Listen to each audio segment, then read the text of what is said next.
What's up, guys? Welcome back to another episode of Think Different Theory. My name is Josh Forti, and guys, today is going to be a good episode. All I have to say is that no matter where you're at right now, it's probably going to be a longer episode because this next guest of mine and I do not know the definition of short or simplified or things. We tend to talk a lot, but it's an absolutely amazing episode. So strap in for the next hour, hour and a half, maybe even 2 hours. If you can't listen to the whole thing right now, be prepared to come back to it because we are going to talk about money, and we're going to talk about the election and how it impacts money, and we're going to talk about financial freedom and how to invest in financial freedom. And before I bring my guest on, I have to give a little bit of context around this because this is the second time that he's coming on. We had him on in season 1, and it was season 1, episode 100, and it was by far the number 1 most downloaded episode of any of the episodes that we have done. It got thousands and thousands of downloads. We had people requesting him come back on. I'm going to bring him on here in a second. We're going to talk about how he thought that nobody was going to listen, and that's kind of funny. But seriously, like, we got so many requests on this, and we had so many people who are like, "Oh my gosh, I've never heard about money this way before. I've never had this understanding of it. Like, this hope opened a whole new realm of possibility for me." And so it was just like this mind-blowing episode. And since then, Brad and I, who I'm about to bring on, Brad has become a very good friend of mine, clients of mine. I've become a client of his. We've given each other money. I've done stuff for him. He's done stuff for me, and he's taught me a tremendous amount about money and about investing and about finances, about like what really, really goes down. And so I'm so excited for this. Many of you guys know who I'm talking about. It's the everything that you know about money is wrong episode interviewee, Mr. Brad Gibb. Welcome back to Think Different Theory, man.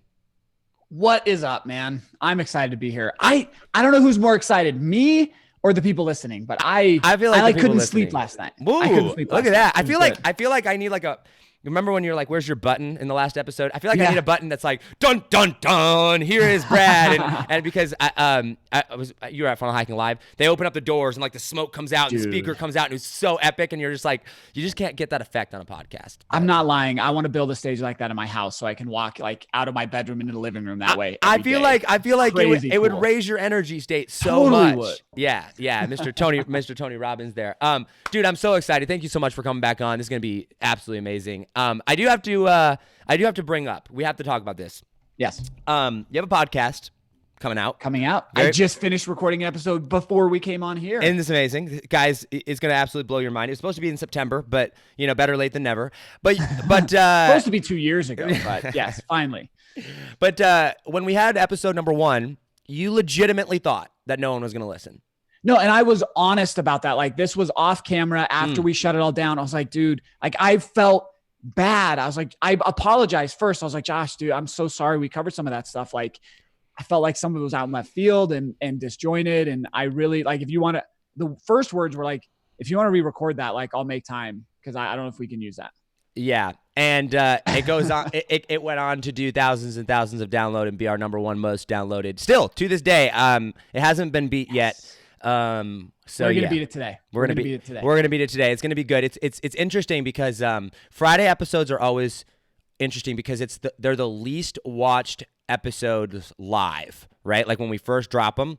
But typically speaking, it's like Mondays typically are like the most watched, right? Monday, nobody wants to be at work or doing whatever there is. They want to be distracted. So they'll watch them live. But then Friday, like nothing comes out for 2 more days. So you've got all of Friday, all of Saturday, all of Sunday, and it starts to pick up, and it's phenomenal. So anyway, we're going to dive into it. One of the guys, here's kind of the layout here because Brad has given me permission, which is so exciting, to talk about the election coming up and how the election will fundamentally change the landscape of money moving forward. We are going to get to that, but before I do that, I want to set the tone for what we're doing in this episode because this is not going to be a repeat of episode 1. This is kind of the next step or the next phase. So I have written down here in front of me kind of the main topics that we covered in episode 1. It was about a 2 hour and 15-minute long episode, and so obviously we're not going to spend near that going over it, but I want to run over the top like 4 or 5 things that we talked about, recap them, spend maybe 10 or 15 minutes on that. For those of you that have listened to the first episode, this will be a really good reminder. For those of you that have not listened to the first episode, this will be kind of bring you up to speed on what we covered, and you can go back and listen to that. It's episode 100 for those of you. It's season 1, episode 100 for those of you that are interested in that. And then from there, transition. in episode 1, the first one that we did, or episode 100, we laid the groundwork for how money works and a lot of like understanding the financial markets, going back and bringing context around things. And now I want to transition over into, okay, listen, now that we've actually gone and done this and understand this, for those of us that have a little bit of money, or once we reach that phase, what do we actually do? Cool with you? Absolutely. All right, let's do it. Okay, so let's dive in, and guys, we'll wrap up with the election, Mr. Donald Trump. Ooh. And you said it. I said it. I mean, for me, it's really not all that uncommon anymore. People are just kind of expected. If I don't say it, they're like, what Josh didn't say? What Josh didn't say, Trump? Okay, so let's dive in. So last episode, we laid the foundation. And I kind of want to just go through these one at a time here, but let's run through them real quick, and then we'll dive in. Rules of money and how money works.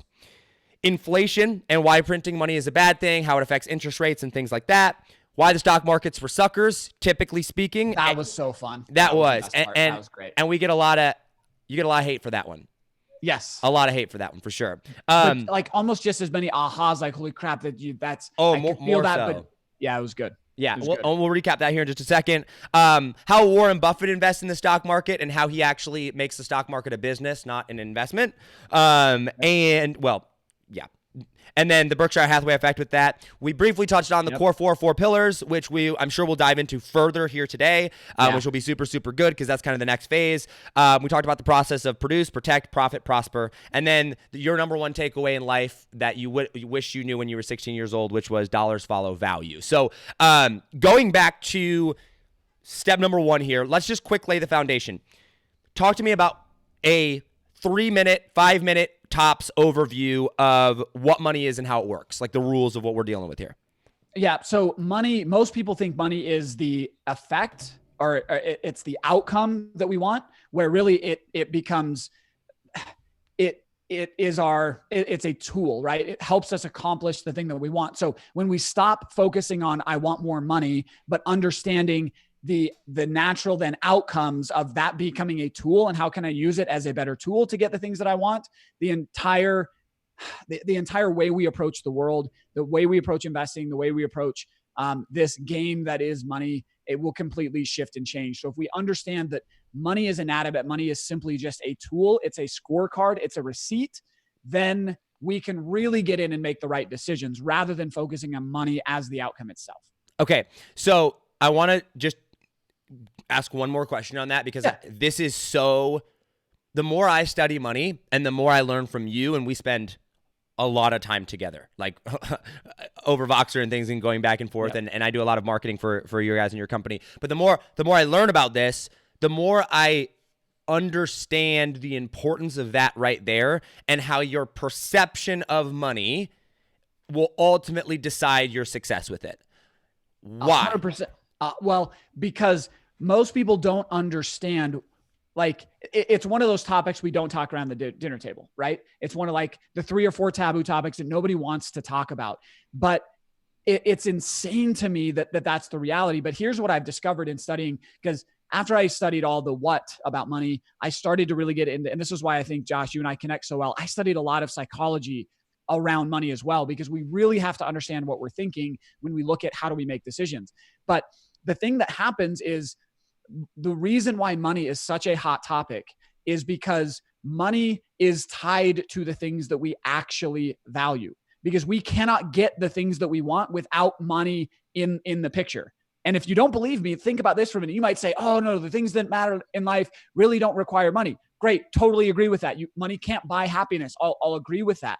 However, if I want time to do the things that bring me happiness, that requires money somewhere to give me permission to not go be working for it, right? Or not be stressing about it, or not be. So no matter how we slice it, whether it is actually transacting to get the thing that we want that will bring us happiness, or understanding that that's not always the case, money is also what gives us the space and the time to be able to do it. So the things that are the most important to us are directly tied to money. So it's not money that triggers us. It's not money that gets us excited. It's the things that we're passionate the most about in our lives that money becomes the tool to get that thing. Yeah. And so when we get frustrated with money, it's actually money has nothing to do with it. It's that we're stuck in something that is important in our life.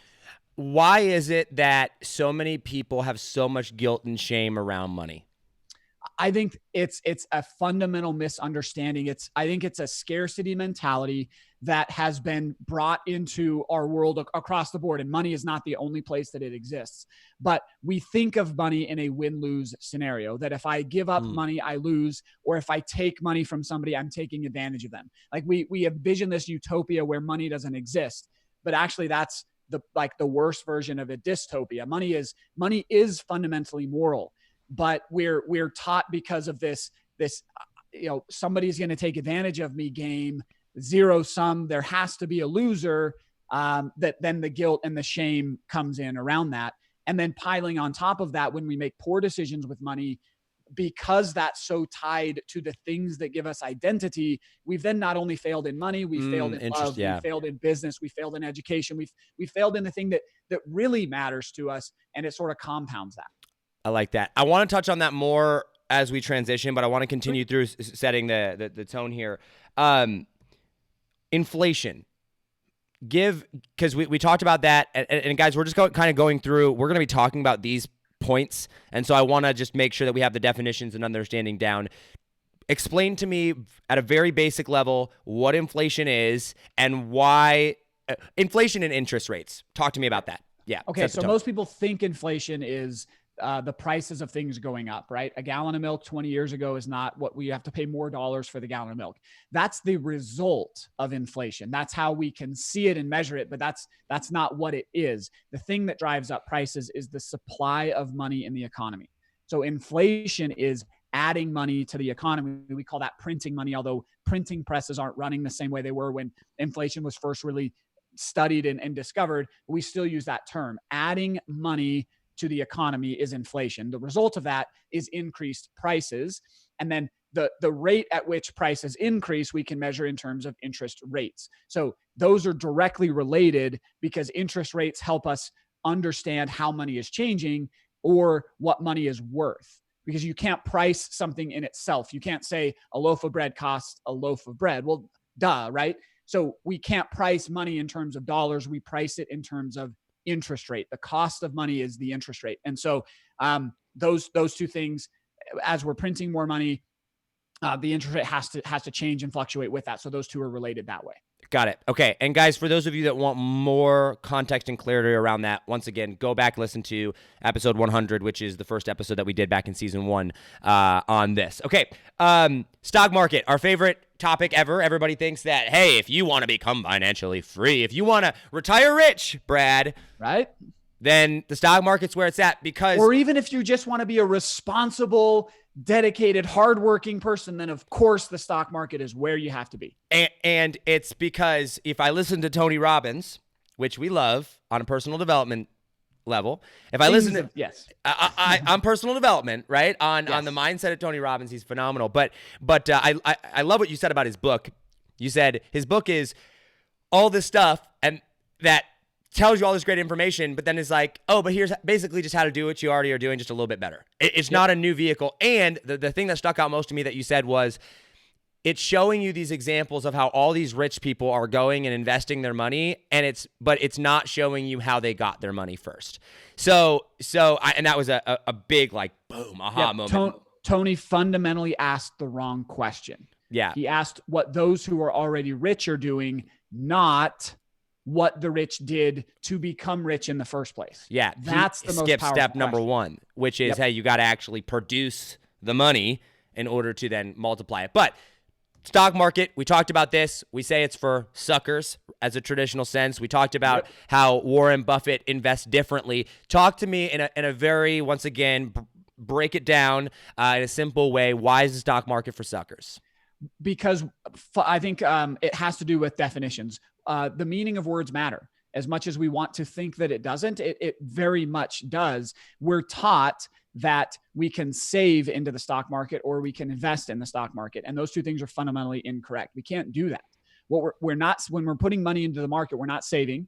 And when we're buying shares of companies or stocks or mutual funds or bonds or any of those things, we're not actually investing.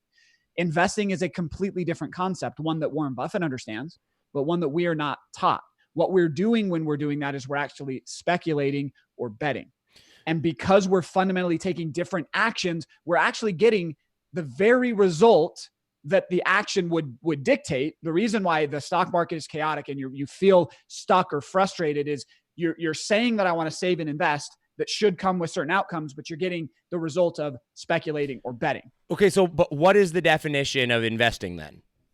So investing is deploying capital with an expectation that your principal is secured and with a reasonable rate of return in the form of rents. Now, rents not meaning rental property rents or income, but cash flow. That's the economic definition of regular cash flow. So it's a safe investment with an expected and understandable rate of return, not what you actually get in the stock market where the thing we're going to buy goes up in value, right? Appreciation is by definition speculation, and speculation, it comes with this negative tone. It's not good or bad. People can be very, very good at speculating. Right. It's not good or bad, but we need to understand what it is, right? Right. We enter the stock market with this expectation of principal protection and then a regular consistent return, but we get the result of speculation, which is an outcome we can't control. And I think this is one of the biggest misconceptions in the money game, or the biggest misunderstandings in the money game, is that we just go in with the wrong expectations of things. Yep. Because we don't actually understand what they are. The terminology of invest in the stock market is probably one of the most well-known or used phrases when it comes to investing and when it comes to creating money. When what you're saying is, hey, listen, being in the stock market itself is not inherently a bad thing, but if you go in with the expectation that it is an investment, that is where it's going to be dangerous. I talked to you yesterday. You and I had a phone conversation, and I was talking to you about capital and getting capital and whatnot, and you're like, okay, Josh, here's what you need to understand. You can't go in with this expectation. You need to go in with the expectation of blank. And you said, I'm not saying don't do this. I'm saying understand what it is that you're actually doing. And I think that I understand what you do from a marketing standpoint. Don't get me wrong. You ruffle some feathers. You say some things that, are going to get attention. I love it, right? I'm a marketer. I love that. Yep. That being said, I think the reason that most people think that you are wrong, or that most people, financial advisors or whatever will have you, will yell at you, is because they don't actually understand or realize that you're actually taking things in the literal context of what you're talking about here when it comes to investing. And that's something that I very much appreciate of what you do. Okay, so once again, next thing here, guys, and we're moving quickly because we're about to get into the meat of things. It's going to be absolutely amazing. It's going to be so much fun, okay? But we have to lay this foundation. For those of you that are like, okay, Mr. Brad, second or third, fourth richest man, whatever he is in the world, Mr. Warren Buffett over here, he's investing in the stock market. So clearly I'm going to trust Warren over you. What's your response to that? And now that we've defined investing, yes, Warren Buffett invests in the stock market, but you don't. All right. That's explain the really thing. And this is natural, human tendency to say, what did somebody do? And when we want to answer that question, we look at the thing that they did. So Warren made his money using public markets, right? So we want to say, well, if we used the same vehicle, we would get the same outcome. But as I've spent time studying money, and I've spent a little bit of time in this, probably the last 20 years doing nothing but this. The last book I read, is really good. The Big Debt Crisis, a really good book. But as I study this and look at it, what started to pop out was there are a million ways you can make $1 million. There are lots of different things that we can go participate in to make money or to have the outcome that we want. So it's not the thing that we're doing, right? It's the how did we do it? What was the formula or the process used to create the wealth? Yeah. And when you step back and study money from that angle, everybody that's wealthy did the same thing, right? Rockefeller did the same thing that Warren Buffett did, but Warren Buffett used the public markets and Rockefeller used oil. But they did the same things. And you need to understand you're not doing the same thing Warren Buffett is doing, even though you might think you have the same vehicle, the same thing. And just to be clear, the vehicle that Warren used is the stock market. The vehicle that Rockefeller used was oil. The vehicle that Bezos using is Amazon. However, you can do different things with the same vehicle. And so some people are looking at Warren Buffett and being like, I'm going to go be like Warren Buffett. Warren Buffett is using the stock market as the vehicle for investment. Somebody else could use the exact same vehicle, the stock market, as the vehicle for speculation, which is what 95, or I don't know what this percentage is, obviously, but like a large majority of people are doing when it comes to the stock market. So really briefly then. Let me say it this clearly. Yeah, okay. You can own the exact same assets Warren Buffett owns, but you will never be a billionaire because you don't own them in the same way. You did not acquire them or use the same tools to own them.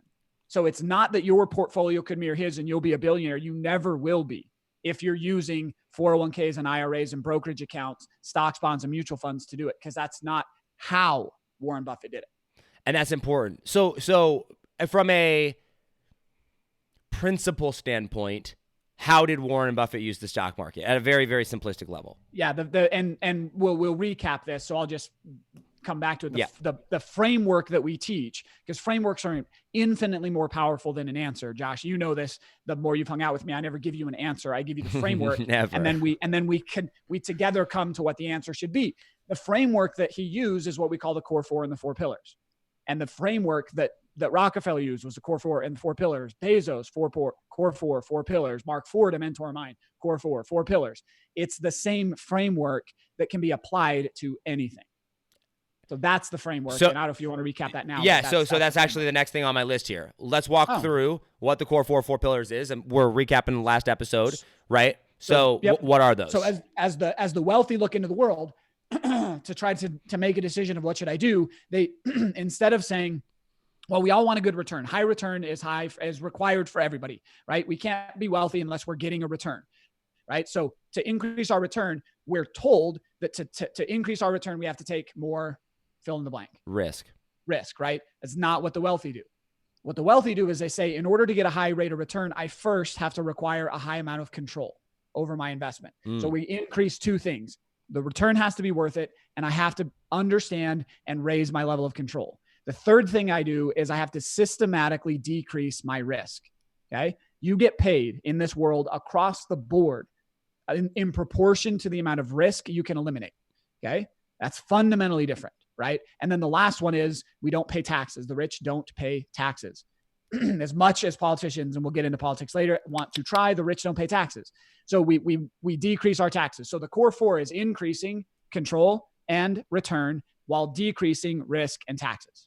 That's the core four. And to clarify, and just so that I'm aware, the rich don't pay taxes in the sense that we think of paying taxes, like personal taxes, things like that. The rich fundamentally contribute more to the system of capitalism in the United States than any traditional taxpayer would ever. To think that Amazon doesn't pay taxes is ludicrously insane. They just don't pay a specific type of tax that is great for a headline on CNN. Right. And to be and they usually try to do it like as a proportion of their income or something they're paying less. If you added up the sheer number of dollars, they're the only ones keeping the skids greased. Like they're why we have anything at all. Right. But it does not destroy their wealth at the same rate as it does for everybody else. And once again, it's going back to how you do things, right? Like if I have, and I'm just going to use the Amazon, and in one specific case here, I don't know how many employees Amazon has, but I don't know, let's say it's 50,000. I have no idea, right? Like thousands and thousands. Yeah, let's say it's 50,000 people. Okay, so they're writing payroll and salaries for 50,000 people. Well, guess what happens to 50,000 paychecks?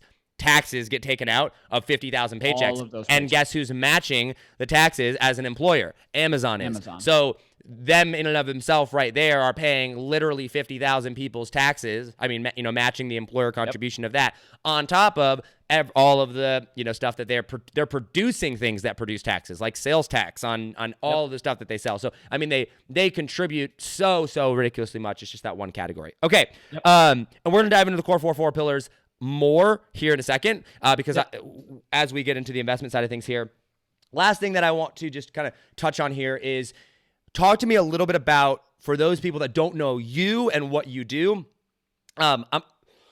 Excuse me. I don't want to go into your story so much. Sure. Because we did that in the first episode. Okay. You're a nerdy kid in college. You went Goldman, Wall Street fallout. Great. Now you're here. Talk to me about Cashflow Tactics, your business partners, and what specifically you guys do here, because we're going to be getting into a pretty bold claim. I mean, I titled this, How to Create Financial Freedom in 10 Years or Less, regardless of age, income, experience. It's a pretty bold claim. So talk to me about a little bit about what Cashflow Tactics does and how you're implementing this so that people know, oh, this guy isn't just like a hype man. Like he actually has a whole business around that actually does this. Yeah, no, that's a great question. And one that, for the first 10 years I was doing this, I honestly couldn't answer because I hadn't refined this to a point to where we could do that. We were still really trying to figure out not just how to teach this, but how to get results, right? Because I didn't want to stand up and say I could do anything until I first had done it myself. And then I had been able to systematize it to where somebody else could follow it and get the same result I got, right? Otherwise, I just got lucky, right? And I really wanted to be sure of that. But what we do at Cashflow Tactics, as the name implies, cash flow, we focus on the one biggest needle mover in your finances, which is creating cash flow. We are the cash flow king. Guys, this shirt, for those of you that are listening on audio and can't see this, I'm wearing a shirt. It's black, and it says Cash Flow King. 3 lines, cash flow in gray, king in white, big bold letters across it. It is courtesy of Mr. Brad Gibb here, and Ryan Lee. I think Ryan was the one that actually brought it, wasn't it? To Funnel Hacking Live. So shout out Ryan, which is co-founder as well. It's 6 shirts. So thank you. Yep. So cash flow and then tactics is we're not just teaching theory, but we're also not telling you what to do, right? We're in the middle of that game. We're teaching the tactics so that implementation can happen. So really we look at this really 2 big buckets of what we do. The first is we teach the formulas and the frameworks, right? We do not give advice, right? Advice. And it's not because I'm not allowed to, right? Or anything like regulation wise, because they want to regulate that pretty heavily. I don't do it out of what I feel is my moral obligation, because advice is dangerous. Advice hurts you, because if you wait till somebody tells you what you should do, you're not any better off, because then the next time you run into a problem, you have to find somebody that is willing and able to give you the right advice for your particular circumstance. That weakens you. It actually takes away your power to rely on advice. So we don't give advice. We teach formulas and frameworks. So that's the first part. So wouldn't a formula, and I just want to clarify that, because there's a lot of people that misunderstand that, and me being around you, I totally understand obviously what you're coming from. But the question arises of, well, isn't everything you're teaching here fundamentally just advice? Well, Josh, let's go back to the question you asked me just yesterday, right? We were talking about business capital. We were going through it.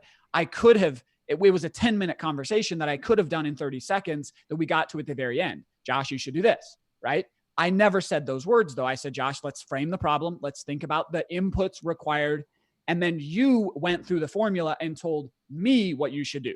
And I was just there guiding through and helping you make, and there were a couple parts where you came to a conclusion. I said, whoa, wait, we skipped this, back up. Let's go through this. Let's understand this. But you did the mental calculus and came up and you said, Brad, I think I should do this. And that's different than advice. Yes. And what's interesting there is a lot of people would, and they weren't in the conversation, could be like, well, yeah, but Brad's just guiding you to the advice or to the ultimate outcome upon which you would choose, which let me bring some context around this. I'm sitting here, there's a business opportunity, if you want to call it that. There's a business venture that I'm considering going into. It would require an investment. It would require me getting capital. I basically asked the question that said, Brad, economy's great right now. Interest rates at all-time low. People want to send me money every single day, like PayPal or Wells Fargo or all these things. I said, do you think I should do it or not? Right? Like, what do you think? Right. And you walk me through, and guess what? At the end of it, I came to the conclusion of understanding, okay, here is the result of my different actions, but I have 3 different options essentially, right? And you weren't like, do one of these. You simply said, understand the result of what you are choosing. And that is very, very important, because if I were to go and get money in this particular place, because there was essentially 3 different ways that I could go and get money. And you were like, if you get it from here, understand this. If you could get it from here, understand this. If you get it from here, understand this. Now you go make your informed choice accordingly. And that is essentially, correct me if I'm wrong here, that's essentially what you do at a large scale. 100%. And then we still give our opinion. I still said, Josh, I think you should do this. Right. But it wasn't advice. That was my opinion. Right. And we're very clear about that. So we have a framework. I run through it. I tell you my opinion, but then you kind of look at it and you're now empowered. That's our goal with the formulas and the frameworks, is to empower you in the conversation of money. Now, as you go to implement the decision that you came to, that I happen to agree with that time, as you're implementing, you now can lean back on the framework and get your result. And you don't have to stop every time and be like, oh, what would Brad say? Right. And stop and go back to Brad. And this is different than most financial advisors, because we're taught that we need to find somebody with lots of degrees and lots of acronyms after the name and dresses in a nice suit and drives a nice car, and then have him tell us what to do. Right. And that doesn't help you, because then you're always reliant on having the right guy, and that guy being in the right frame of mind, and that guy being really knowing who you are and what you value and what your best outcome is. And it's just an impossible game to consistently win. And it keeps you needy, keeps you dependent. It doesn't actually Totally give you does. free, which is literally the polar opposite of freedom.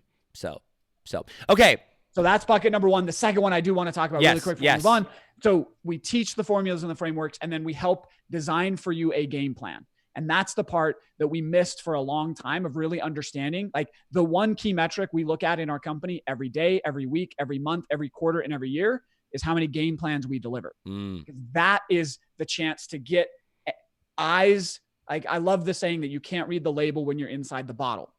So after understanding the frameworks, we then help get you outside the bottle for a second and build out. Because the other thing missing in money and finance is clear, objective, measurable targets. We're all investing for someday. We're all in it for the long run, right? It's all going to work out. Just play the game. Where we come in and say, no. Never anywhere in my life have I ever got success by just saying, someday I'll do this, right? Right. My podcast is not going to launch next month because I said, someday I'm going to do a podcast. I said, someday I'm going to do a podcast, and I met Josh Forti, and he said, you're going to do a podcast in this amount of time, and these are the things required to get there, right? Mm-hmm. So inside of the game plan, we set 10-year outcomes, 12-month objectives, and 90-day targets. So you know what you need to do in the next 90 days to move the needle. And what, if you do that consistently, what you're going to accomplish in the next 12 months to be on track for your goal. We know we have a scoreboard for the first time for people. And we've now done, Ryan and I were adding it up. We're going to get the hard number, but over the last 10 years, we've done over 5,000 That's insane. Individual personalized game plans to build that clarity.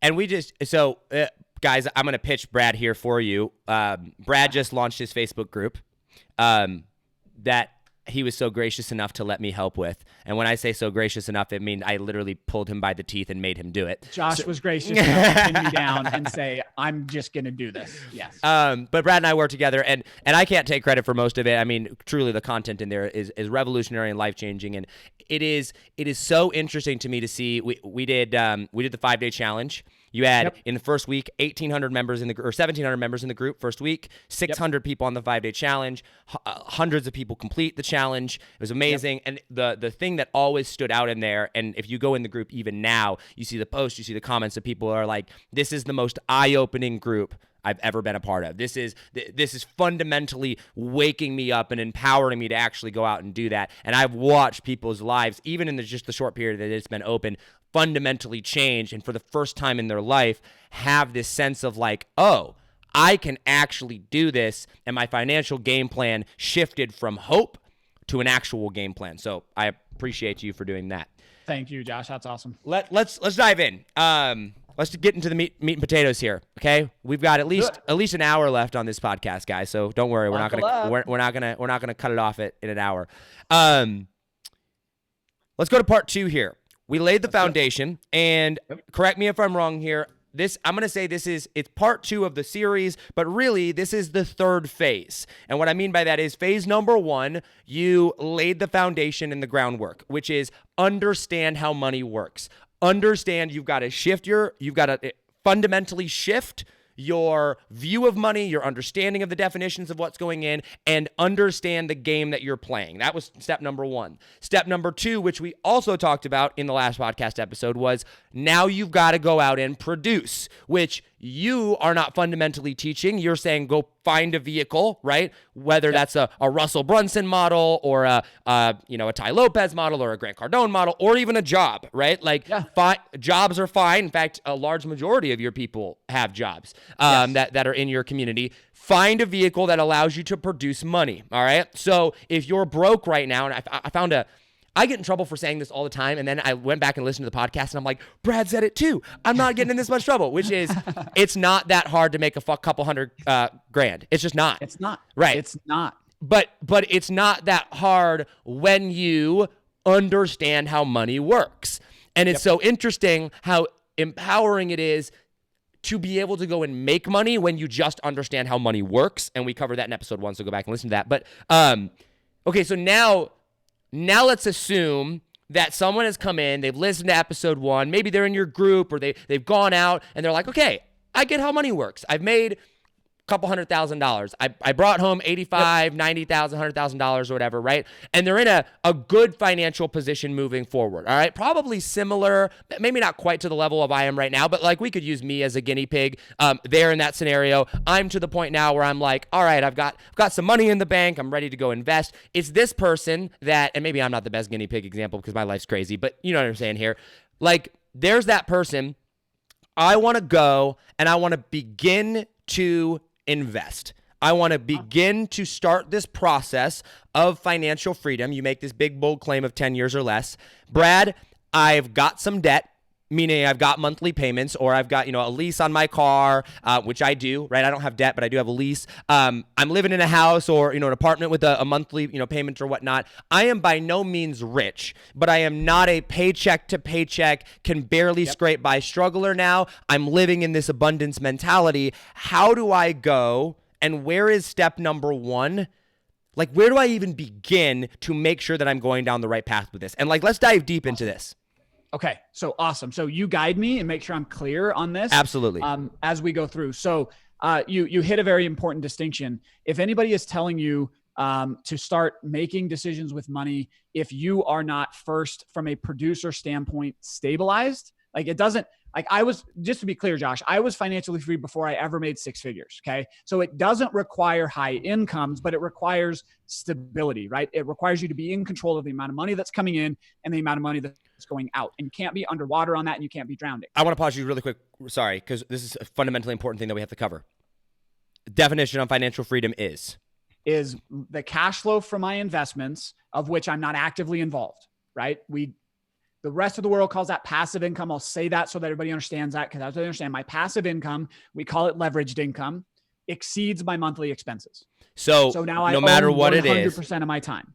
Yep. So no matter what it is, you're basically saying, and the reason that you could confidently say I was financially free before I ever made 6 figures was because your leveraged income, passive income, quote, for those of you on audio, what exceeded your monthly bills, and that passive or leveraged income did not require you to be involved at all. Yep. Okay. So I didn't have to wake up and do anything for me to have the financial means to live my life. And right? I and want I owned that. all of my time. And I want that. Yep. And I've showed you my numbers. You've seen my scorecards, so I track this every day and you've seen it. You verified it. So. Yes. And I can verify that, guys. I've seen some of his numbers and I go, someday I will be rich. Someday I will be rich. But I want that. And I think most people, probably everybody listening to this does, right? Yep. So if you're in that stage, step 1 is to do exactly what we're talking about. It is to set, we call it your strike number. Okay. I love to read. I love economics. I love theory. I love a lot of that. And Ayn Rand is as amazing as she is. She's also crazy too. So I'll throw that out there. Ayn Rand, okay. Aynrand. If you haven't read any of her stuff, she wrote Atlas Shrugged. And that's what inspired this idea of the strike number, right? The number at which we can go on strike and take control of whatever it is that we want to do, right? So step number 1, if you've now stabilized and you're in that state of, okay, I know what's coming in. It's not, there's enough to cover what I need to do. And now I have some room to breathe. And I cannot stress that you don't need any money to start this, right? This isn't the regular financial world will tell you, go have a whole bunch of money before you figure out how to do things with money. Does that sound backwards? Knowing things help us get to the thing that we want. So the very first thing that we need to do is we need to set what we call our strike number. We need to know how much cash flow we need coming in to be able to make the next decision. And most people want to go right to being financially free. And that's great, right? When we talk about being free in 10 years, that's what we're shooting for. But there are lots of other numbers that come before that. For me, I wanted out of a business that I was in, and I wanted to make a transition, but it was moving from something that had stability and history, and it was inside of what my degree was, and my notoriety and my reputation. And I wanted to go outside of that to something that was 100% eat what I kill. And I'd never done it before. So I needed to know how much money did I need coming from my investments to be able to make that shift, right? And I didn't need to cover everything, but as I looked at it, I added up. I was like, okay, if I can pay for my mortgage, and I had a car payment at the time, if I could pay for my mortgage and my car, then I was willing to take the risk of that shift, because if I couldn't make enough to just like put food on the table, I don't deserve anything. So I was at least confident that I could put food on the table, but I wasn't confident I could pay the mortgage, and the risk of losing my house wasn't worth it. So my very first strike number was enough to pay for my house and my car. And then I made a choice. And then I reset my next strike number that was bigger than that. And then I could move toward that. But we need the target that we're shooting for. And it's not net worth. It's not things paid off. It's not out of debt. It's a cash flow number that will let you make the next choice that you're moving toward. Okay. So let me just restate what you just said there so that I'm understanding this. All right. I'm not looking for step number one of becoming financially free is I need a target. Yep. And that target is cash flow. And that target is a cash flow target, not a net worth target. And cash flow meaning monthly recurring revenue. Yes. Right. Okay. So that you're not actively involved. That I'm not actively involved in. This is my cash flow. Well, technically by definition, cash flow is just any monthly income. But in this particular case, what we're talking about in the context of financial freedom, I would go and then I would say, what are my monthly expenses that I need to be able to cover in order to become financially free and make this strike number? So for me, this was going to be, okay, how much do I need for my car payment, my lease, my apartment cost, my health insurance, my food bills every month, and I don't know, gas money, things like that. And I tally that entire number up and I come up with said number every month. Am I including any, and I want to dive in here, right? So am I including here right now at the beginning, am I including money putting aside for savings, or am I just covering expenses? We don't, because we reject the idea of retirement, right? So once you own all of your time, then the savings component or the growth component, well, what the heck are you going to do with the rest of your time? And you should continue to be a productive human being. You should find what your purpose is. And as you add value to the world, dollars will follow that. Right? We're just trying to get you permission to not sit in traffic, to not sit in a cubicle, to not sit in Monday meetings that you don't want to be in, and give yourself permission to find the skill set, your unique ability that you can pursue to continue to add value to the world. And that's the strike number. And I want to use a perfect example of this, guys. So the difference between what Brad is teaching right now and a typical retirement based on savings, and I'm going to use my own life as an example of this, okay? Back in 2018, beginning of 2018, Funnel Hacking Live happens. I go and, right after Funnel Hacking Live, many of you guys know the story, I hit rock bottom, right? It wasn't because of Funnel Hacking Live. Funnel Hacking Live is amazing, but just where I was at in my life was I went from making $50,000 a month with all these clients to freak out moment, hit rock bottom. For the next 8 or 9 months of my life, I went and got myself right and understood what do I have to do with my mind? What do I have to do? What do I want to do with my life? Think Different Theory was born out of those 8 or 9 months of figuring life out. The only reason I was able to go and do that was because I had money in the bank saved up. The problem is I only had X number of dollars of money saved up. So every month I stopped working. Guess what happened? My savings went down, down, down, down, down. What Brad is saying here, correct me if I'm wrong, and I want to make sure I'm understanding this, is you're saying, well, what number do you need to maintain that lifestyle to where if you took 6 years to go figure out what you wanted to do with your life, this is the money you need per month. That's the target number so that we can what? Do No. Why that? Okay. What am I doing with that number? Why is it that number? It's that number. So your example was perfect. So let's say that your expenses were $5,000 a month. Yes. And you had $50,000 in the bank. right? The formula, the way I want everybody to think about this, and do this at home. Like if you think about it, mentally think about it, or go look it up. Look at how much you have accumulated and how much you spend every month and divide those two numbers. So in your case, $50,000 divided by $5,000 a month, you owned 10 months of your time. Right. That's the scorecard, right? But for me, financial freedom was not enough months that I hope I die before those months run out. And that's typical retirement. And that is right. Money doesn't run out before we do, right? There's a natural scarcity to that. I looked at it and said, well, I want to own infinity amount of my time. I want to own all of it. And that's where the shift to cash flow comes from, because there's no guarantee that your net worth will stay or will be there. And that's what I'm talking about. That's why that's a fundamentally wrong number. So the strike number says let me rephrase the question. Why do I need to know my strike number first? Like, what am I going to do with this information? That's going to then let us build our plan of how we're going to slice that, right? It's going to get you out of the idea that, I need to be making as much money as Brad is before I can get started. No. You've got your strike number. Everyone's strike number is individual and unique to their situation. And then that will line up. Well, what's our next step? Right? Right. Which is if we're all trying to shoot for the same strike number, now somebody that's closer has an unfair advantage, right? And if you live in New York City versus Fort Wayne, Indiana, like those are two fundamentally different numbers. $1 million doesn't do squat in New York City, where it's like you're good. And then what we're going to calculate is we're going to go through what we're talking about right now is we have to then calculate the gap between where we want to be and where we are, because everybody says, what should I do? Well, I don't know, because I don't know what you're shooting at and I don't know how big the gap is. If the gap is a tiny little crack in the sidewalk, we don't have to do very much to get across it. But if we toe up to that gap and it's the Grand Canyon, you got some work to do. And the amount of change required, the amount of effort to be put into it, the amount of shift necessary is going to be determined by that gap. Does debt factor into this?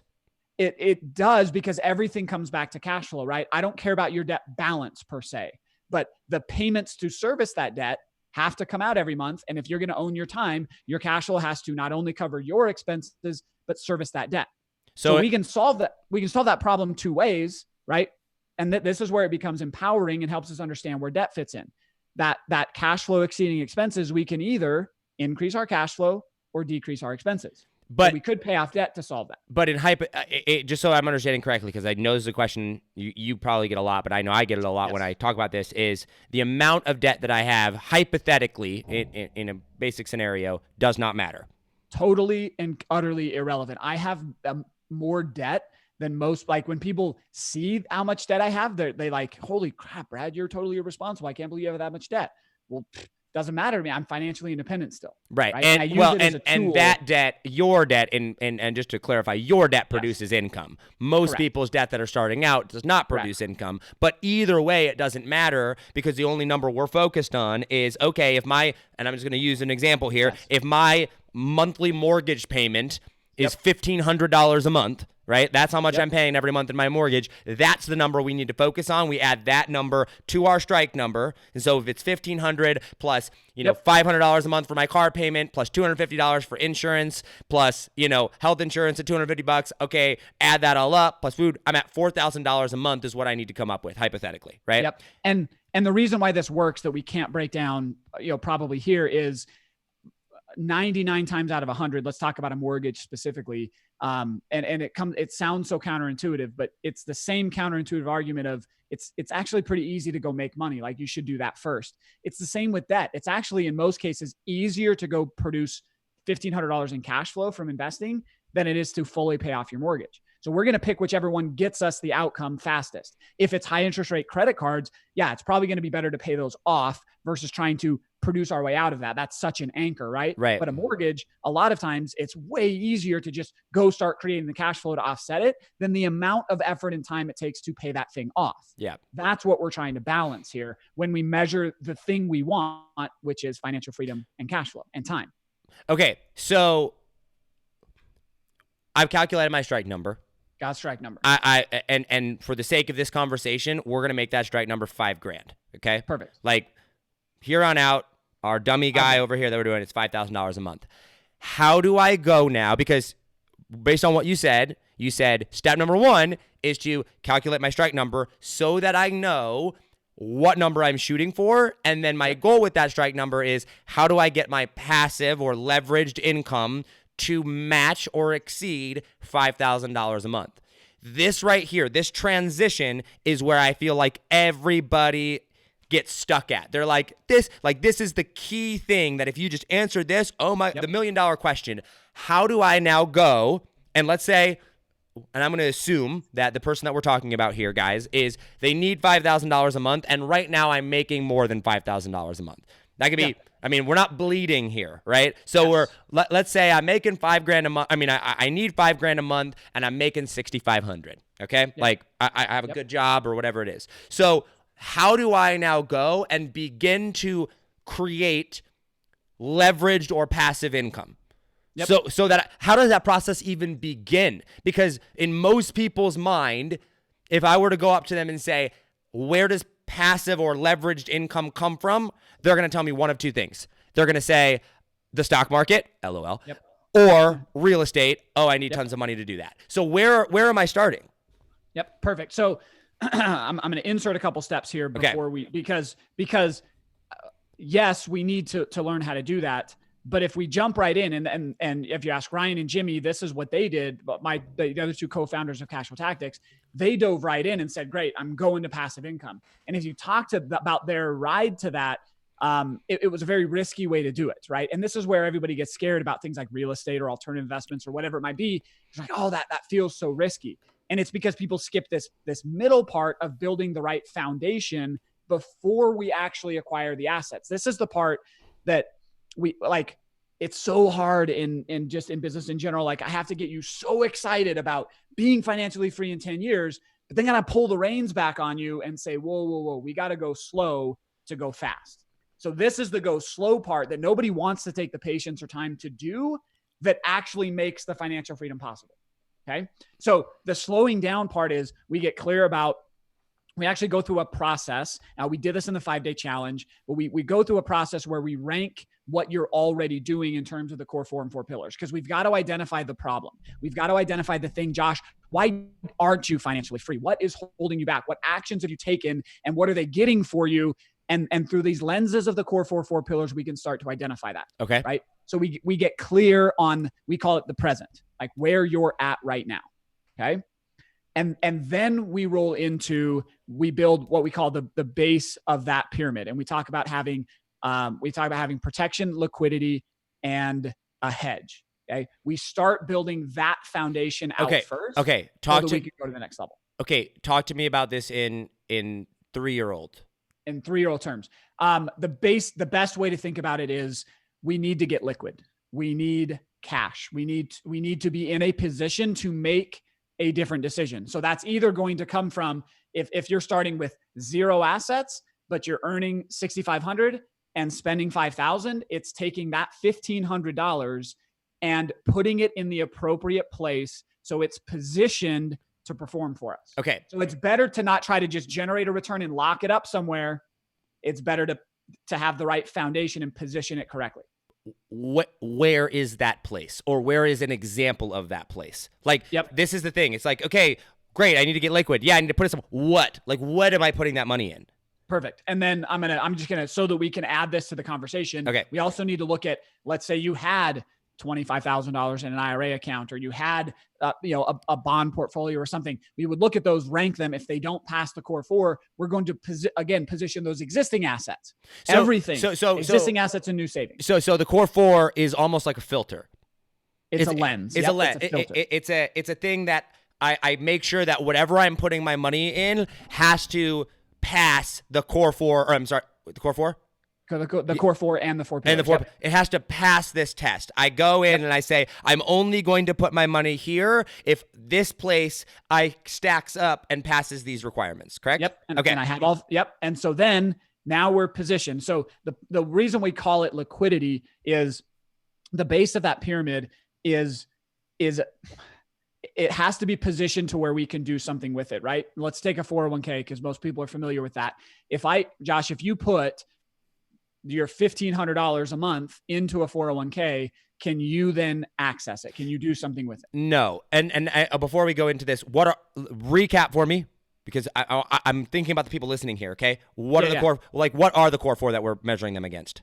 So high enough return to be free, return, control, decrease risk, decrease taxes. Okay. So I am only putting my money into something that is going to give me a return. Yep. Number 2 is that I have a high amount of control over. That you have a high amount of control over, which fundamentally a 401k, what we just mentioned, does not. Is not, right? That I can work to decrease the risk, that I don't have to take all of the risk. Okay, that you don't have to take all the risk, which by the way, maybe the 401k meets that one, but not all 4. And then on the tax side of it, that I can reduce or eliminate my tax. And it has to meet all 4. All 4. All 4. Okay. So understanding that we need a place to store our cash that can do that. Okay. So, and this is why we pick a very specific vehicle for it, but we need to understand our intent before we understand the vehicle, right? Right. Because I could put money in a bank account, and that would, it would check off control, because I can do anything I want with it whenever I want. It doesn't have any risk, right? And it doesn't have any taxes associated with it, but it's sitting there not generating return. Well, after you've paid initial taxes on the money. Yeah, because it's after tax. Right. But so it's 3 of the 4. So that's a pretty good option, right? But it doesn't make you any money. But it doesn't make us any money. So that it fails on the return side, right?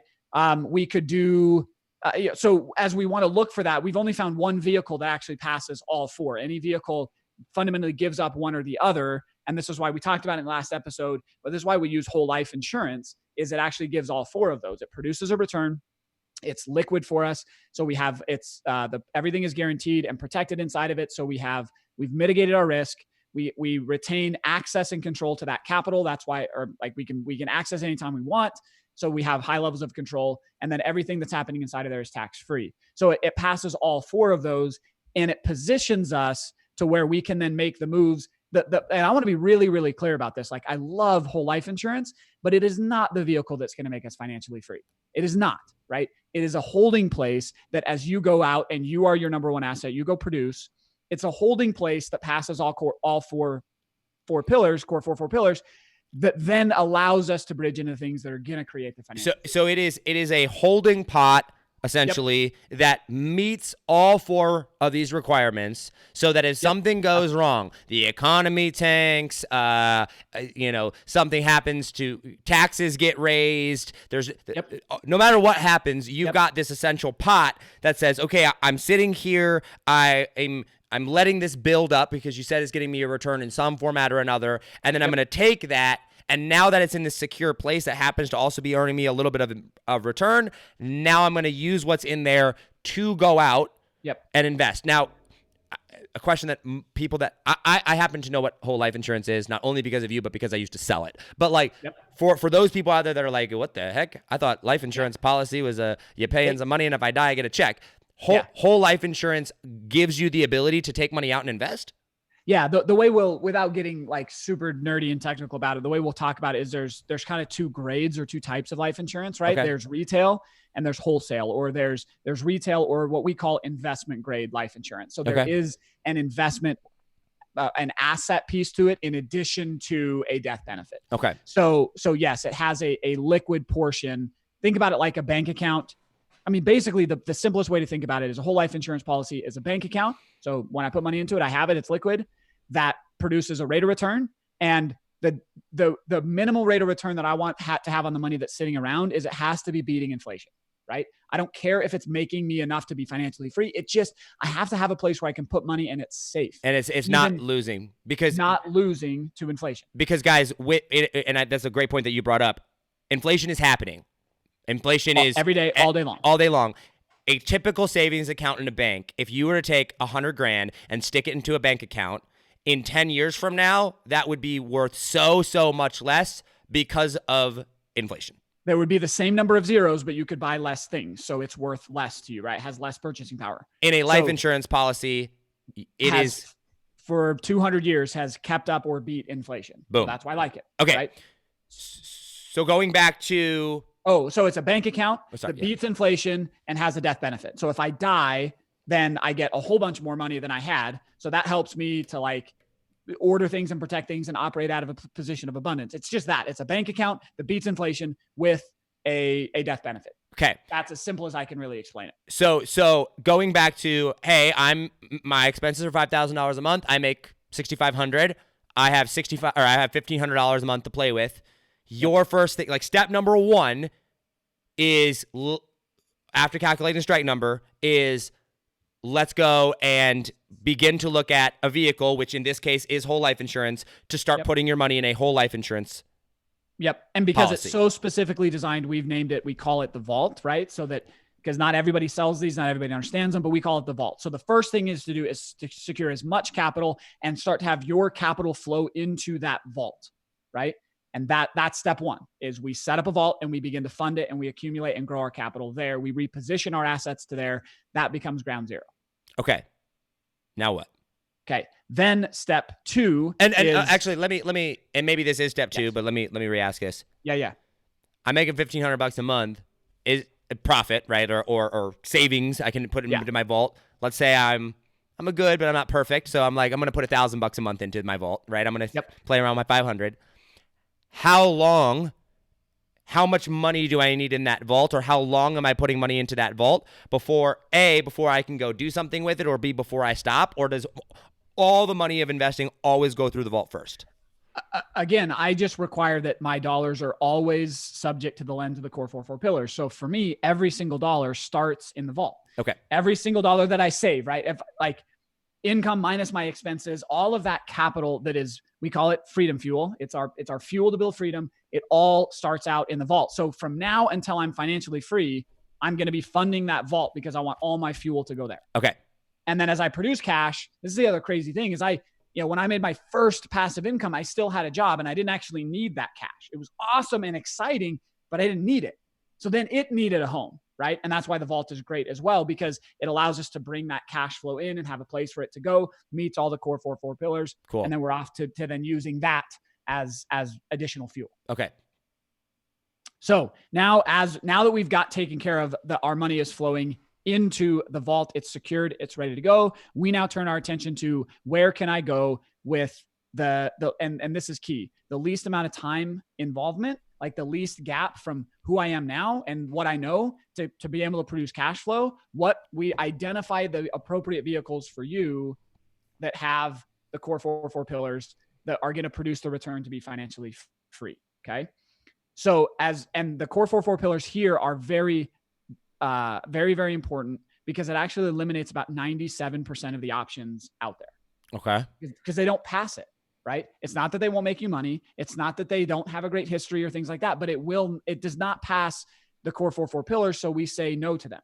Okay. And so step one is just eliminating that and accepting that. And then it's like that phenomenon. I can't remember what it's called, but like when Ford released the Ford Raptor pickup truck, like it was sexy, man. It was cool. It was exactly what I wanted. And I had never seen it before. But then as soon as I decided I'm going to buy a Raptor and I started saving up for it, guess what I saw everywhere? Everywhere was Raptors. A Ford Raptor, right? It's that concept that if we're not looking for cash flow, we don't see it. As soon as we're looking for cash flow, all of the opportunities that have been there hiding in plain sight all the time, we now see. Right there. I love that. It's a change of perspective. I love this. Okay. That's all that it is. But until, and this is the thing, like this is the crazy part. Go ahead. I was going to say, but you're still cutting out 97% of those because 97%, right? So what you're telling me is Bitcoin is probably not a great investment. It doesn't. Well, let's analyze a couple of those together here really quickly. But no, for the average person, it doesn't. Right. But Josh, this is very important. I told you that you needed first the possibility, right? You needed to know what our target was shooting for, what we were looking for. Then we needed to get clear about where we are. I didn't say shift your perspective right after we set our strike number. Right. Because we didn't have the tool to be able to do that. The tool was, what do I have? What problems are standing in my way? And then re-looking at the lens, right? Now my perspective actually shifts when we go back and do that other piece of work. Right. But if we immediately jump out and pretend that we know what we're doing and now I'm a whole bunch smarter, you're still going to play by the same broken set of rules. Yes. Right. Now true possibilities really open up. And we have this happen in our community all the time. Okay. So, like we get messages every single week where they're like, I thought Brad was crazy and no way this was going to work. But I stayed in it. I was committed. Now I'm 2 years in and 3 years in and 4 years in. And there are so many opportunities that I can't I can't process them all. Right. I have to hand them off. I can't even do them all. Like my inbox is full of possibilities all the time. So let's go down that route. It takes time. What is that? Like, what is the next step here? And again, we teach cash flow tactics, right? So there are lots more options than this available to you. And you may have a very specific, unique unicorn snowflake opportunity in front of you that passes the core 4 pillar.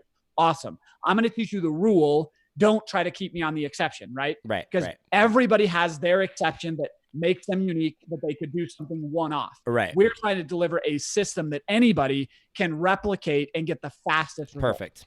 Okay? So that system, the asset that over time has proven, we call it the most time-tested, anti-fragile method of actually creating financial freedom, is what we call turnkey real estate. It's single-family home, 3-bedroom, 2-bath pieces of real estate that you can buy, own, and rent out for cash flow. That's the quickest, fastest, easiest, simplest, least risky vehicle that we can start creating that cash flow. Okay. So many questions about that are going to come up about and we're going to get to them all, guys. So stick around here. And by the way, for those of you that are listening on video, if you have questions, we'll see if we have time at the end for a Q&A. So drop your questions below and hit the like button, hit the love button, show some love for all of this. But before I go into, but Brad, oh my gosh, I don't have the money to buy a single family unit house, which I get. I don't feel like I have the money for it yet. I do because I know you, but okay. Right. First question is, Brad, I thought you were talking about leveraged passive income here. I feel like, and I know you said the word turnkey, so let's talk about that because to me, buying a piece of real estate means I have to be changing water heaters when they go out, or fixing plumbing issues, or being called at 3 o'clock in the morning. Tenants, toilets, and termites. Right. It's the whole thing. This headache. And how can the average person go out and avoid that? How are you setting this up in a way that's actually passive or leveraged? And so I'll answer that by telling you how we came to this solution of saying, look, everybody should look at and explore turnkey real estate first. If we back up, we need to understand one thing. First off, true investing is not so much about the asset, as we already talked about. It's actually owning a system, right? A business, if you think about it, you and I run businesses, right? Businesses is just a system to produce an outcome repeatedly, right? That's all it is. Investing is the same thing. It's a system that can produce an outcome repeatedly. So rather than owning an asset, I would rather own a system, right? And that dovetails into a second truth. We've said passive income is a lie. I'm going to explain that now. I said this at the end of the last interview that dollars follow value, right? So if I want more dollars, value has to be created, right? So there's no such thing as sitting around and doing nothing and getting paid for it. It violates the rules of the universe. Like we can't do that. So we have to accept the truth that all active activity comes on the back, all passive income comes on the back of hyperactive, active stuff going on, right? So we have to understand the active activity required to produce the value that ends up in my pocket. The only way to do that without you being the one to produce the value is to own the system instead. So the reason why we select single family homes specifically is it's the easiest asset class to build a system around it. I have my system looks this way, right? I have a good buddy of mine. His name is Jimmy. I happen to be his business partner, but there's lots of Jimmys out there. Jimmy loves finding property. He loves negotiating with it. He loves doing all of the things required. It's a full-time job in and of itself to find the property. Then Jimmy and his team rehab the property. They swing the hammer, they bring the tile in, they make it look nice, they paint it, they fix all the things because I am not good at that either. I don't like doing any of that. Then they market that property to a tenant and they screen the person, they ask them all the questions and they collect their deposit and they put them in the property. And then they have a property management company that collects the rent and deals with the issues and fixes the toilet when it breaks. I own that system where I understand and can monitor and measure all of the active activity happening, but because I own the system, I can get the leveraged outcome. That's what we're talking about. And so for the person here now that is trying to become financially free, are you suggesting that they have to go set up that system or buy that system? Or are you saying you just go hire a company to do it? Or how does that work? Because it sounds like, and this is why I'm giving you the chance to clarify, it sounds like what you're saying is well, Brad, I got to save up all my money and then I got to go buy a whole entire company or a system that does all this. And then I got to go and come up with money for property. That sounds like a lot of work. Oh, but Josh, You're right. It feels like a lot of work to be financially free. I'd rather not do anything. Yeah, there's going to be work involved. There's new skill sets here. We got to learn stuff. But I do want to ally the fears of I'm never going to have enough money. But am I actually buying a holding company, or am I partnering with one? No. So what you're actually doing is you're hiring somebody to do that on your behalf. Right? Okay. And it's not like you're hiring an employee and you're paying them salaries and all that kind of stuff. In a business world, I have to take that risk. I have to bring on employees. I have to take the capital down. I have to do all that kind of stuff. On the investing side, because there's an investment involved, right? There's an asset involved. Even if you don't partner the way you think about partnering, like Jimmy doesn't own any of my properties. I own 100% of them, but in a partnership, we've created the ability for him to get paid to do his work out of the investment, and then I get what's left over. So I don't have to write Jimmy a check out of my pocket. The asset does it, right? And then I get the excess because I own the asset. So he takes a percentage of profit. Yeah. Yep. So we split it based off of how the property is operating. I'm still on the hook for some of the expenses, like if it gets broken into and I have to fix things up or whatever. But that's the fundamental difference. Is but you're not also doing it though. You're not doing it though.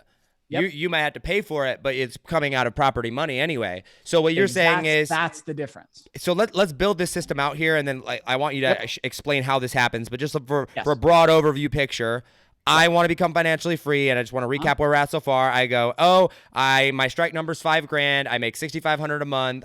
I buy my whole life insurance policy. I start putting money into my whole life insurance policy. Then the next step from there is to go out and to invest in real estate. Your recommendation or your opinion, I should say, or what you have found to be most beneficial for you and most of your students and clients is 3-bedroom, 2-bathroom house. So you're going to go out, you're going to find a great 3-bedroom, 2-bathroom house that you're going to want to invest in, or go through a partner that's going to find it for you. And then once you have that house and you own that house, you partner with a Jimmy, or in a more broad sense, because Jimmy's your business partner, in a more broad sense, turnkey provider, a turnkey property manager, which these companies exist all over America, right? Yep. So this is not a unique unicorn thing that you have created. These are typical companies where you say, listen, you go, you manage everything, and some of them even offer the ability to find the property for you, but they're going to do the renovations that they need. They're going to fix the toilets. They're going to take care of the termites. They're going to take care of the tenants.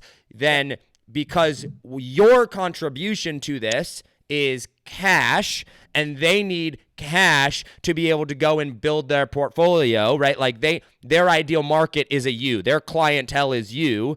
Yep. And then you're taking your money or leveraged banked money, and you're putting this into a house. They're managing everything. And then let's say the rent on that is $2,000, let's be more realistic. Let's say it's $1,500 a month, and let's say your mortgage, expenses, and everything all included is $1,000 a month. Yep. And Jimmy's going to take his, or leverage income is going to take, or turnkey provider is going to take $100, $200, whatever it is. They're going to take their $200. You're going to walk away with $300 a month every single month in profit, leveraged income.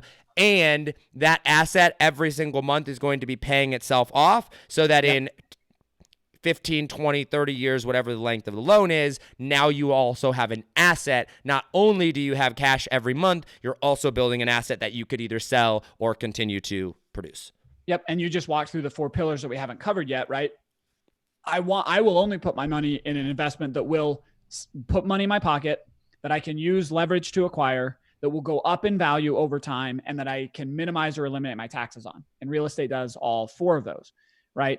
So, but I really, really want to stress here that if you said, what is step 2 after securing money in a vault, it's buying an investment system, right? That delivers the results.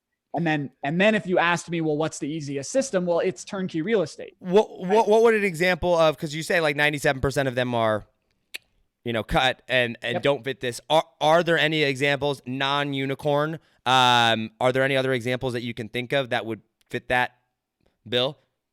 I mean, no. could we go ahead. I didn't cut you off. Go ahead. I mean, you say 3-bedroom, 2-bath, but like hypothetically speaking, could I just be like, hey, there's a 32-unit apartment complex that also happens to, I mean, like, couldn't that? So let's bring this up, because I'm sure your audience and my audience especially as well, like they're all thinking, well, why don't I just invest with Grant Cardone? right? And here's good old Grant. Yep. And dude, Grant's amazing, right? He's a very smart dude. He makes a lot of money. He'll make you a lot of money. There's nothing wrong with Grant.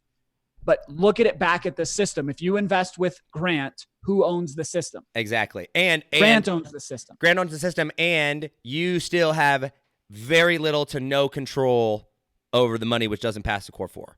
Exactly. Right. So to me, step one is not finding your Grant Cardone, because you're investing in someone else's system. It's to secure your own system. And now look at Grant Cardone. He does, $2 to $20 million deals.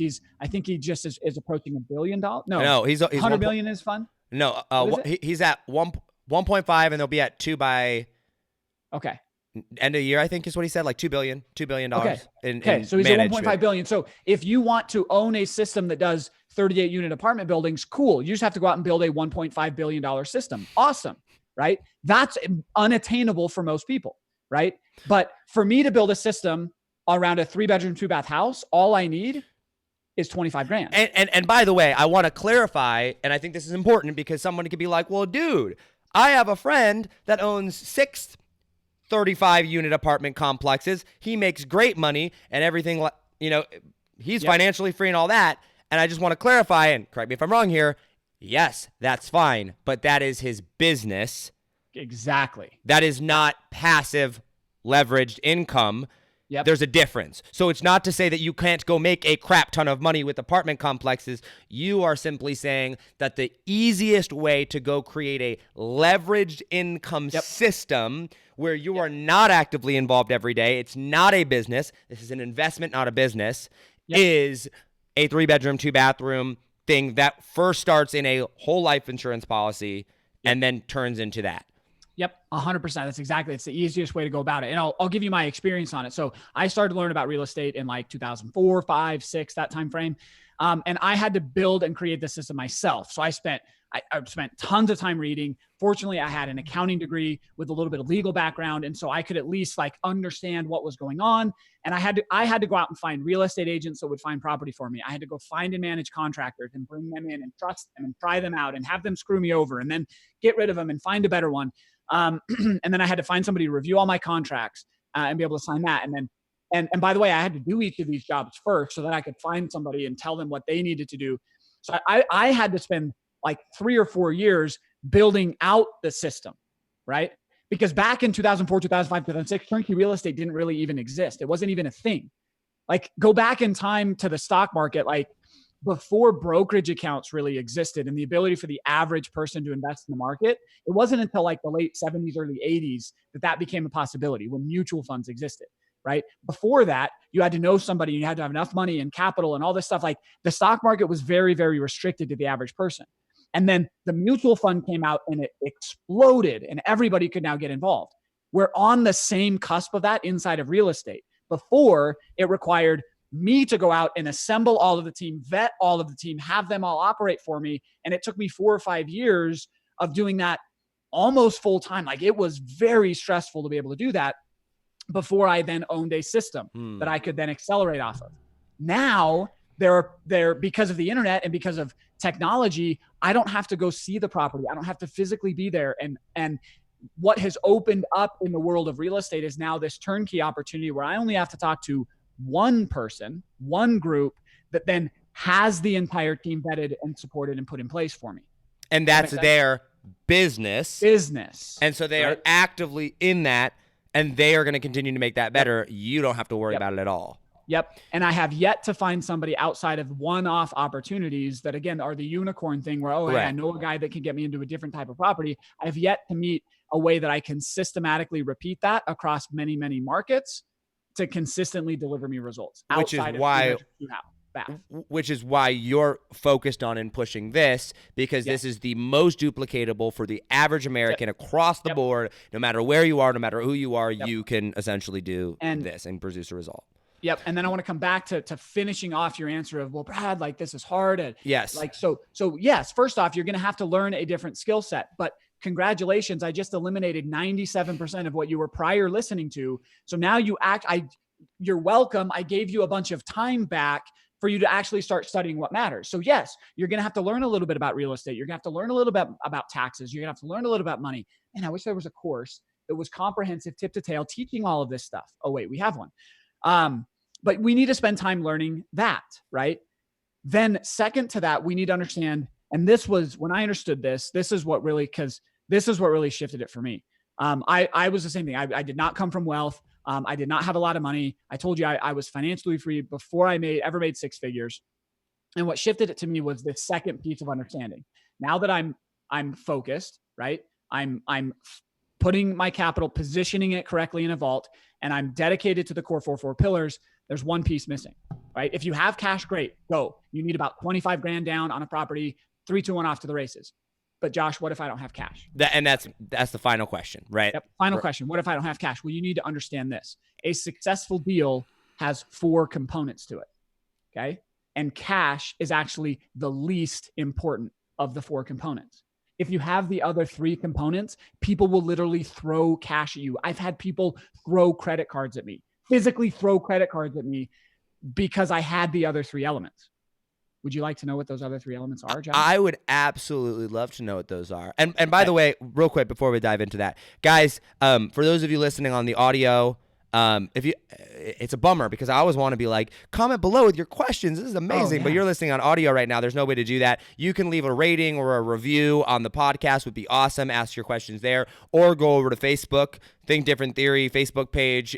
You can see, the comments there. Leave your comments there. And if you're tuning in live right now, just if you're finding value in this, comment value down below. Ask your questions down below. Share this out. If you are listening on audio, share it with a friend that could do this, because this is fundamentally amazing things that can absolutely fundamentally change the trajectory of your life. So the more engagement that we get, the better. So let's dive into what these 3 things are. Okay, so one element of a real estate deal is cash, right? The second is credit, right? Because I don't have to come up with all the cash. I can have a bank give me money. I can have another partner in the deal give me money, but I can access money through credit, right? The third element is expertise. Knowing that this is even possible, knowing how to manage toward a successful outcome, right? Having the education, having the expertise to do it, yeah. And then the third one is the opportunity itself, right? Even the 4th one or 3rd one? Sorry, yeah, the fourth one. The 4th is opportunity. Right? So to have an opportunity that has the fundamentals of a successful deal, right? The right property in the right place at the right price, with the right rent, with the right fundamentals, those 4 things are required for a successful deal, right? But we're taught, because we're not taught investing, we're taught to speculate, we're not taught to be empowered, we're taught to get advice. We're just taught you have to have money and someone else will have the other 3. Or you should guess and hope that you pick the right one with the other 3. And the fundamental difference between speculation and investing, and I love this, is like, hey, you've got 100 grand sitting in the bank. Sweet. You should probably go try to multiply that. Go pick one of these stocks over here. Go pick whatever and hope it works out. But it all works out. Your only leverage point, your only piece of power is the fact that you have capital. Yep. Whereas when you learn the other 3 here, now you're like, well, shoot, there's... And don't take this the wrong way. There's a bunch of suckers with cash. Yeah. You know what I mean? So go and dude, so I bought my first 6 properties as a broke college student trying to get an accounting degree because I got the expertise and I was good at finding opportunities. And then I could find other people with credit and other people with capital. And I did my first 6 deals with 0 of my own dollars. Now, my example is unique and whatever, but if you realize that and understand that the proportion, I can bring other elements to it outside of capital.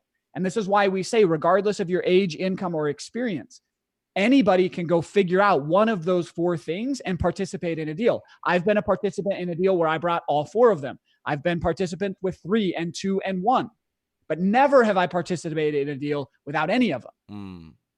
That's super. And you're never going to. It's impossible. You can't participate if there's only 4 things to it. So,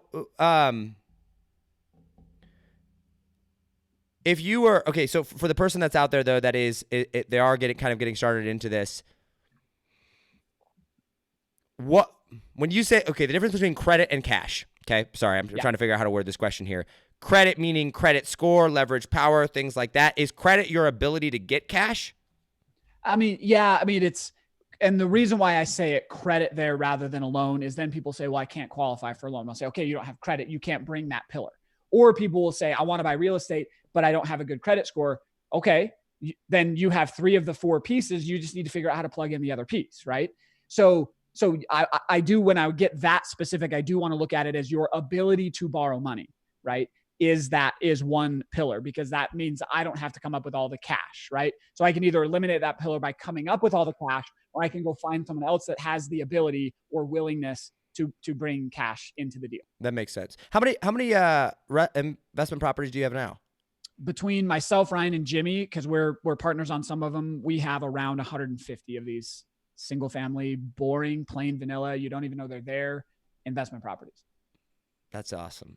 And you've been doing it for a while, so slowly and they just keep.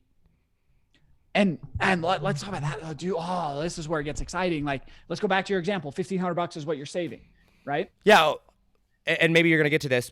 At what point do I? Because obviously, a whole life insurance. If I put $1,500 in, I'm not gonna be able to pull all $1,500 out, right? Like, it's a percentage. But like, how much do I need to have in spending power before I can get started on this? So if you're going to be the one bringing cash to the table, at least a down payment, you need generally, roughly $20,000 to $25,000 is what you would need to get started. Are there, sometimes less than that, sometimes more than that, but the cash component of those. So let's call it 25 grand. So your recommendation is, if you ain't got 25 grand in the bank, what you need to be doing is either A, studying all about the other 3 and how you can come up with those, learn about those or whatever, or be focused 100% of your time on how to produce cash right now. And that's the benefit of eliminating the 97% of things, because now every dollar I have is going toward that goal. I'm going to get there faster. All of my time and energy is focused on getting more cash, and I'm going to get there faster, rather than trying to say, oh, this isn't for me, I can't do it, so I'm going to try all this other. Like, you'll never get there. It's just like, okay, now I have the vehicle, now I have the path. Now it's just like, how do I go down this specific path the fastest? Right. Yep. Okay. Yep. I want to kind of get into economy and election and how that's going to play into things here in a minute. Because I want to kind of bring that and kind of wrap everything up with that. But before we go and do this, so it's what I have written down here is produce, which that's got to make cash, then protect, which is put in a whole life insurance policy. And for those of you that are listening, that's the vehicle we've chosen. It's actually put it in the vault, which put it in some vehicle that passes the core or the 4 pillars, right? Or the core 4, right? As many of them as possible. Right. Put it in there, which the best that you've found consistently across the board is a whole life insurance policy. So there's your protect. Profit now is to go through and find good real estate deals, find a vehicle that will once again allow you to produce income and meet the 4 pillars, then prosper, which is continue to duplicate this over and over again until you're financially free, right? Yep. So what is where's my risk here? Like, and I understand that we're literally going through the thing in here, but like, where are the loopholes, or where do I need to be focused on to make sure, because obviously something could go wrong here. I could make a mistake, and there's got to be there's places where the typical average person that goes into this either skips over, or the typical holes that you see people go in and do. Where do I need to be making sure that I'm educated and safeguarding myself in so I don't make mistakes? Okay, awesome. Let's quickly talk about risk then. And I'm not going to answer your question. I'm going to give you the framework, and everybody hates me for that, but eventually you'll love me for it. I promise. Yeah, you really will. It'll take a while. The thing that you have to understand is we try to project risk onto things, right? We try to say that thing is risky, or is that thing risky? Thing about it is risk is completely independent of the thing, because some people invested in real estate and made a lot of money, and some people invested in single family homes and lost a bunch of money. Some people made a bunch of money in the stock market. Some people lost some money in the stock market, right? Back to the Warren Buffett thing of the thing doesn't matter. It's the how that matters. Risk follows the same formula. So this is not inherently more or less risky than what you're doing now. It's not any more or less inherently risky than 401ks, mutual funds, stocks, bonds, any of that. Risk is in the investor. It's in you. It's in how much you know, how much responsibility you're willing to take, how much time you've spent.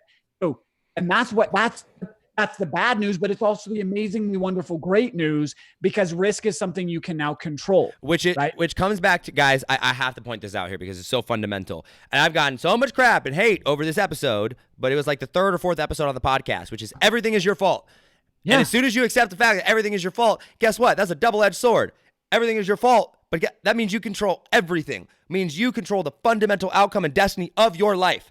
And when you understand that, that exact same thing applies to your relationships, that applies to your business, and that also applies to your investments, and in this case, financial freedom. Yep. But if we're following the traditional advice, blindly, hoping is not a strategy, hoping is not something that you can control, hoping never makes it your fault, right? And if we just blindly accept and we look for advice rather than frameworks, then we're never going to be able to step up and take that control. So the reason why I'm going to say this is less risky than what you're doing now, because what you're doing now, you can't influence the outcome. Right. You've absolved yourself of responsibility. Therefore, you are taking insanely high amounts of risk in that. Where this, because risk is independent of it risks on you, you can actually work hard enough and do the things required to make the risk significantly lower than what you're doing now. Does that answer the question? Yes. Yes. Cool. Yes. So in a summarized version of it is get educated on what it is that you're actually doing. And if you don't have education on it, that is where your potential risk come in. I'll give you a little analogy of it. Like, biology did not come well to me at all. Spreadsheets and math did, but like I could never go into that world. But think about so for me, if somebody said, hey, this person has a brain tumor and you need to operate on them, I would be freaking out. This would be a very risky thing for me to pick up a scalpel and cut somebody's head open and try to perform brain surgery. Right. But do you think a brain surgeon wakes up in the morning and thinks, oh my gosh, I'm about to cut somebody's head, but holy crap, this is so risky. Nobody should do this. Probably not. This is business as usual for a brain surgeon, right? Because they went through and they got educated and they've done all the things they need to take something that by itself, cutting somebody's head open, we can see and understand the risk, right? If I were to perform brain surgery on 100 people, 100 of them would die, right? But if a brain surgeon performs surgery on 100 people, maybe only one of them has a bad outcome and dies. So by reducing the risk, by going through becoming a brain surgeon, we can get the life-saving outcome of it. Where if I did it, I would kill everyone and we get no benefit, right? Yeah. So it comes down to, this is back to the statement I said, you get paid in proportion to the amount of risk you can eliminate, right? Because it's the difference between how much risk we've eliminated and the potential reward that is our return, right? And the reward of brain surgery continuing to live is super, super high. Yeah. So if I can take the risk down, I can get a massive reward for it. I love it. Guys, I hope this makes sense. If you're listening on audio or video even, I mean, regardless of where you're listening, if you have questions on this, feel free to Instagram DM me. And I'm good friends with Brad. We can even potentially film some short clips and put out Instagram clips on it. Or DM, actually join Brad's Facebook. Yeah. We're going to talk about the economy here and Trump. So stick around for that. But real quick, Brad, for those people that are like, this is amazing, I need this in my life, where is the best place to go? And guys, I have to give a little context on this. I'm Brad's marketing guy right now. Like I've come in and set things up. So I've prepped him on this question and I'm going to see if he answers correctly. So Brad, where can people go to find out more about you? So go to the Facebooks or the Insta tweets. No. That used to be my answer. Here's my answer. We have a free Facebook group. Go to cashflowtactics.com/group and it will take you straight there. You can request access to it. Inside of there, you'll be given an amazing set of bonuses that are going to get you jump started into like a good, nice foundation to what the conversation happening in the group is. So you can get right up to speed with what's going on in the group. And then inside the group is where all the conversation is happening. We regularly go live in there. We share knowledge, insight, tips, tricks. Other members are in sharing their wins and what they're learning. It's an amazing community where we're accelerating the rate of learning because we're all participating together. And then you'll also be invited inside of that to a 5-day challenge where you can go through the process we just outlined of setting your strike number and understanding what your gap is and rating and ranking your current strategy and then outlining the next steps for you as well. That's all in the Facebook group. So cashflowtactics.com/group will take you straight there. We will link. I'm so proud of you. I am seriously so proud of you. You have come such a long way. And seriously, one time you asked me what to do. I was like, I really don't know where you can find me right now. I was on the first episode because we didn't have a Facebook group. We didn't have the hub. Guys, by the way, everything that Brad teaches about money with these frameworks and these systems or whatever, that's what I understand and do on social media. That's what I do when it comes to marketing, when it comes to where we put podcasts and Facebook groups and email lists and challenges and Instagram accounts. Like there's frameworks behind it all, and the hub of it all always is the Facebook group. So Brad, I'm very, very proud of you. Cashflowtactics.com/group. We will link that down in the description, or you guys can just go there and request to join. Okay. Let's talk about the thing that just gets me into trouble all the time, Donald Trump. I like getting into trouble. I like getting into trouble too with Donald Trump. People, man, I got to tell you a quick story, a funny story context around this. I don't know if you saw this or not. We had a election, New Hampshire election the other day with the Democrats. And so it was Bernie and Biden and Warren and all them. They were all going at it, right?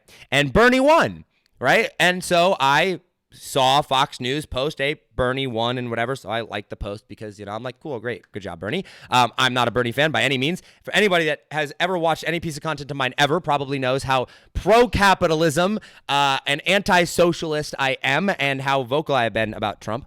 Anyway, so I do this. And in the comment section, did you hear this story? Did you see this? I saw pieces about it. Okay. Fill me in on the blank. I think I caught like 80% of it. Yeah. So I have a friend who is very Democrat, super pro-Bernie. She loves Bernie. And so I tagged her in a comment and I said, tagged her and I was like, is your boy going to win it all this year? Right. And so she immediately replies back. Now, keep in mind, this is 1 minute after Fox News, which is a massive page, has just, done this. And she's like, I think that if the Democratic Party got behind Bernie, he's on fire right now. I think that they could beat Trump. I said, if anybody could beat Trump, which not going to happen, but if anybody were to beat Trump, it would be Bernie Sanders if the entire Democratic Party got behind him. I was like, I think that there's potential that he could pull it off. And in that's like a very educated, well thought out, right? Like a super basic thing, right? And I will tell you, for whatever reason, and this is why like the Republicans are just as bad as the Democrats when it comes to like blind sheep followers of things, right? Hundreds of comments calling me a socialist, a communist, someone that needs to get a job, stop taking free handouts, a sucker, a plowboy, like just crazy whack job, like all these things. And I'm like, this is a day after, I think, or 2 days after. I think it was a day after.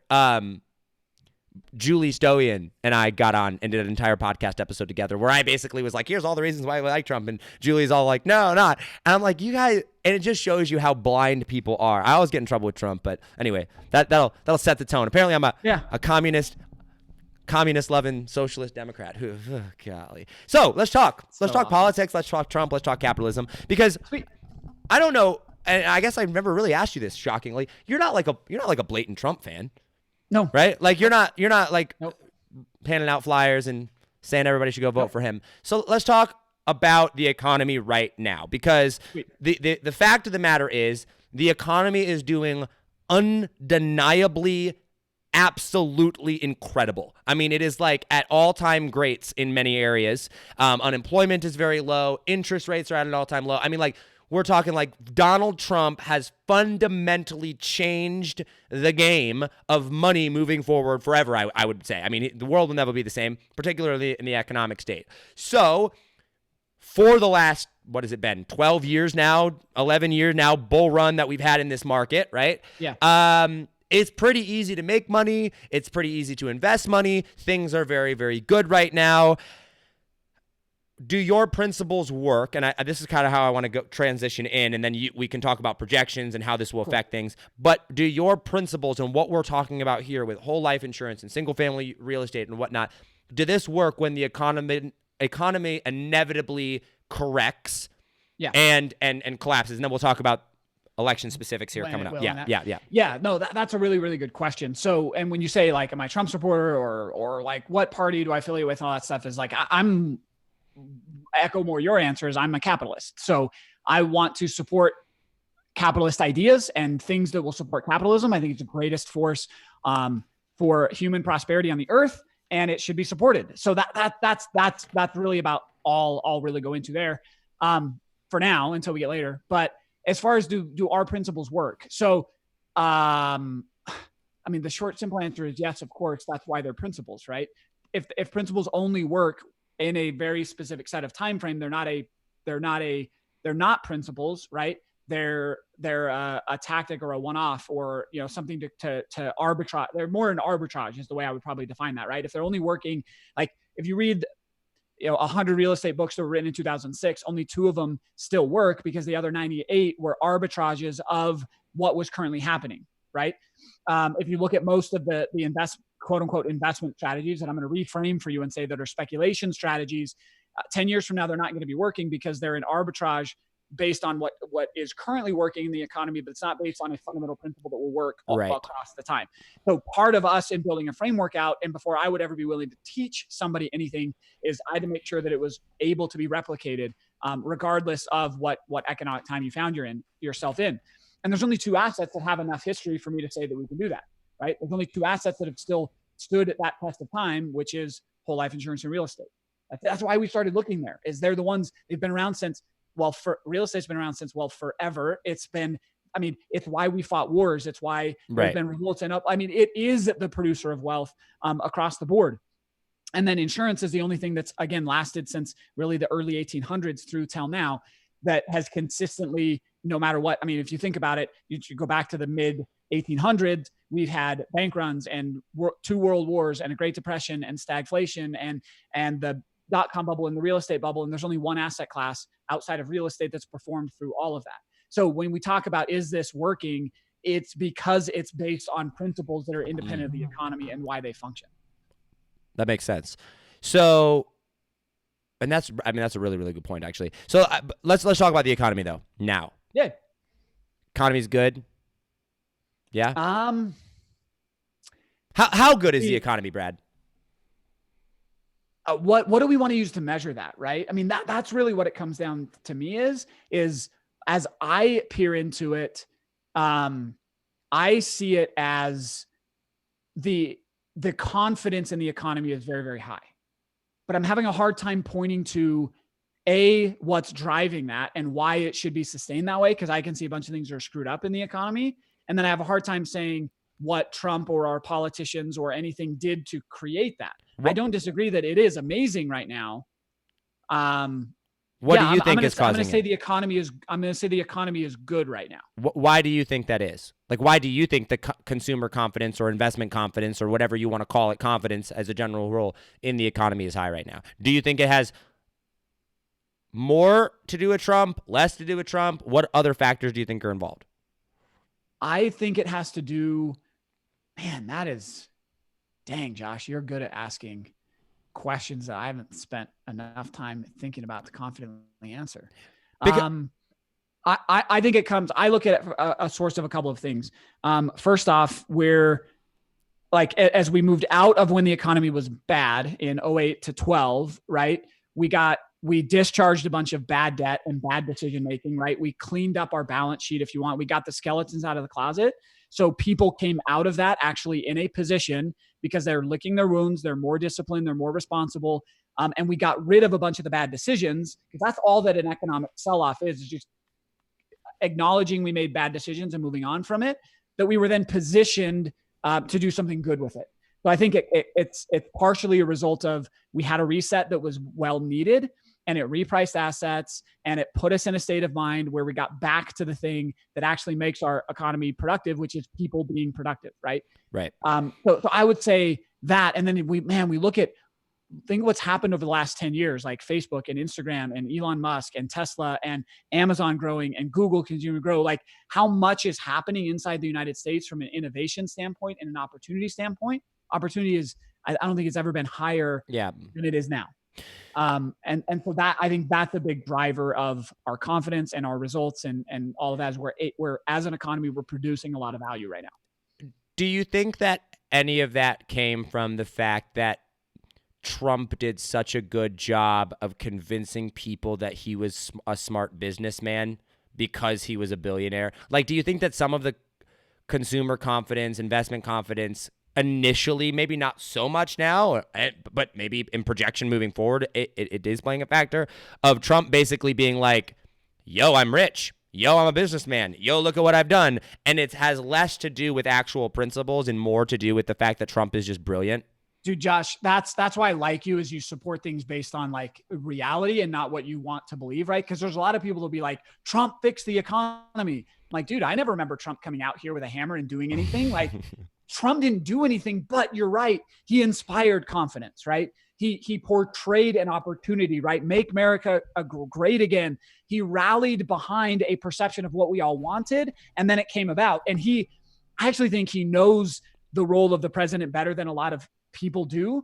A lot of people running and a lot of people even supporting it is that standard bearer to an extent. It is working to portray and say, I got you, I got this, I'll back you, go and actually do the thing that you can do. So I would actually very much agree with that statement, that the reason why Trump won and the reason why things began to shift is we were looking for somebody to tell us things were going to be better. And we were at a point where we could make things better. And that definitely pushed us, I think, in that direction for sure. And I think there's two types of getting stuff done. There is the initial part of getting stuff done, which is actually getting stuff done, getting laws passed, stimulating the economy, doing whatever the things or whatever. And then there's a second part of getting stuff done, which, by the way, this goes both ways. This does not only apply to Trump. I'm just saying it here in the case of this Trump, which is getting people to believe that this is actually going to do. And I don't think there's anybody. You can disagree with the tactics and the way that he's gone about doing this, but there are very few people that have ever had as much success in getting people to believe in something than Donald Trump did. And he has done a phenomenal job with that. Yep. One of the questions that I do want to address before we go into the election and how that will change things, and I do want to be respectful of your time here, is did Obama... When Obama was president for 8 years, I was young, especially in the first 4 years of his election, right? Yep. Did Obama, I guess two-parted question, you answer it how you want to answer it. Did Obama actually do good things for the economy that he just didn't get credit for because of the Republicans and Trump shaming him in the way that he did? Or did he do less bad things? Was Obama really as bad for the economy as the Republicans and Trump make him out to be? Or did he actually do some things that were good? That is a really great way to phrase the question, and actually allows me to answer it in a way that I like to answer it, because I believe the president does very, very little for the economy, either direction. So that would give the answer that I don't think Obama did huge things wrong or was responsible for the outcome of the economy any more than Trump did things good to make the economy any better. And so to say that Obama was a terrible president and did horrible things, well, there isn't a lot that he did or didn't do that affected it either way. So I'm sure, I don't spend a ton of time in politics, but I'm sure a lot of what Obama did was great and necessary and productive, and super helpful. There's a few things he did that I fundamentally disagreed with, that I fear as to the long-term outcome and consequences of it. But no, overall, I think like on a day-to-day decision-making basis for the things that a president has to get done day to day, B+. I don't know. I don't have an issue with it. Okay. So what are some of the concerns that you have right now with one of the big things that I hear from people with the Trump, the China deal with Trump, right? I mean, $200 billion deal, right? Trump is toting this as phenomenal, which I think is great, right? I'm like, holy cow, this is awesome, right? A lot of consumer confidence, a lot of investment confidence. A lot of the thing is, hey, we have yet to see the long-term ramifications of this deal. Where are some of the concerns that you have long-term from what Trump has done, or are there any? Recap the deal for me, just so I know we're talking about the same thing. The Trump or the U.S.-China trade deal, where it's China, and I don't know all the specifics of it, but China pledged to spend at least $200 billion in the U.S. economy or in trade over the next however many years it was. I'm not familiar with the exact details of the deal. I'd have to bring it up. But it's the big deal that just passed, that not just, but like a month ago, that Trump was toting as like this huge thing. And I'm not saying that specifically. It could be that, or it could be anything. Or anything that Trump has done where you're like, it's great now, but it could have potential risk down the road. The one that I liked that he did that I think will produce benefits down the road was a lot of his tax reform actually helped a lot. It squared away, it aligned the way taxation has driven the economy and rewarded those that actually built the country. I don't think we've even seen the positive ramifications of that yet from 2018 through till now. I think there's more and more and more positive ramifications coming if we can stay at least in that direction. Not every piece of it was great, but the idea that we protect capitalism the way that he wanted to in some of the shifts, I think were long overdue and very important that will result in long-term benefit for the economy for sure. Where I get nervous about trade, and again, I don't know the specific behind this deal. I'm a proponent of the freest trade possible. So if the deal made trade more free and less regulated and less constrained, then I like it. But what I fear the negative ramifications of any trade deal is if China says, I'm going to spend $200 billion, now the successful outcome is whether or not China spends $200 billion, not whether we as individuals produce goods that other people want and we're free to then go create an economy around that. I got you. Right. So I don't like most trade deals because it sets this frame that I can only trade if Donald Trump thinks it's a good idea, right? I'm only going to do business with it if Donald Trump thinks it's a good idea, as opposed to saying, I'm going to work hard to get all of the things out of the way and let the businesses and the people actually decide where things are going to go. Okay. Makes sense. Okay. I think last major question I have for you here is kind of piggybacking off of what you just said there about, tax reform and where things are going. Can those things be reversed?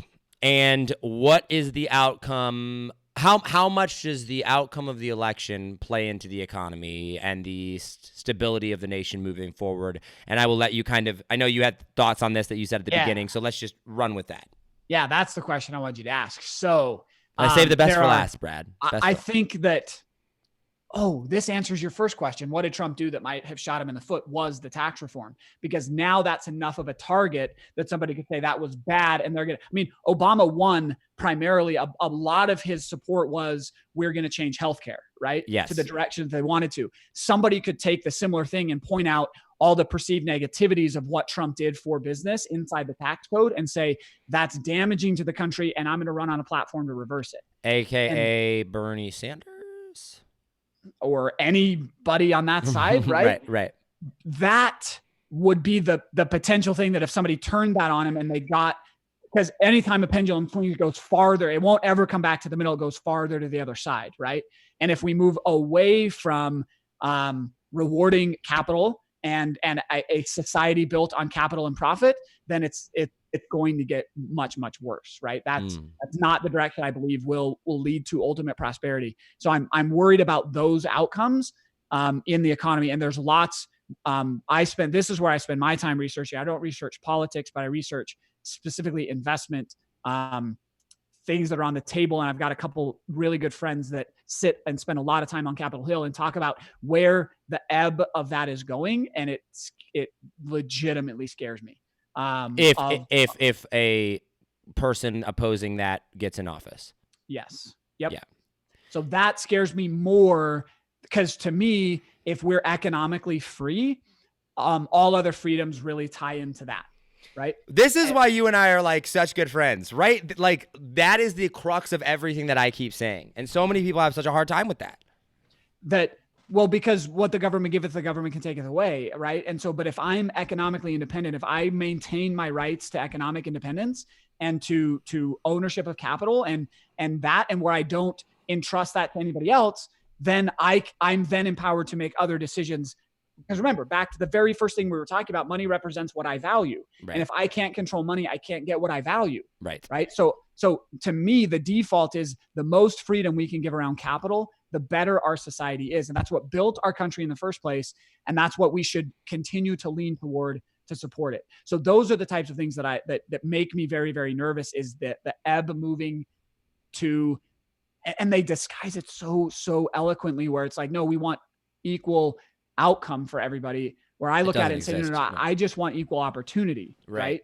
And that's by definition, we're not all going to get the same outcome. And I don't want to live in a country where we would all have the same outcome. they would argue though that that it's more likely to get equal outcome than it actually is to get equal opportunity. Sure, it is definitely easier to just to do that, right? In theory, right? But what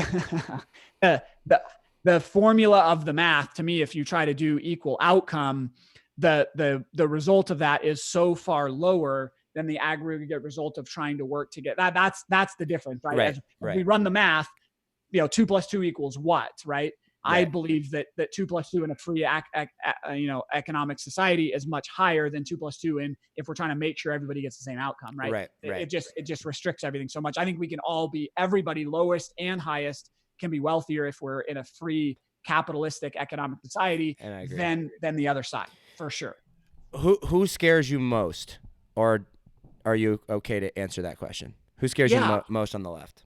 Yeah, here's been the way I'll answer that independent of a person, because honestly, I don't spend all that much time in it. Bernie scares the crap out of me. Like the way he talked and what if he would actually do the things he says scares me way more, right?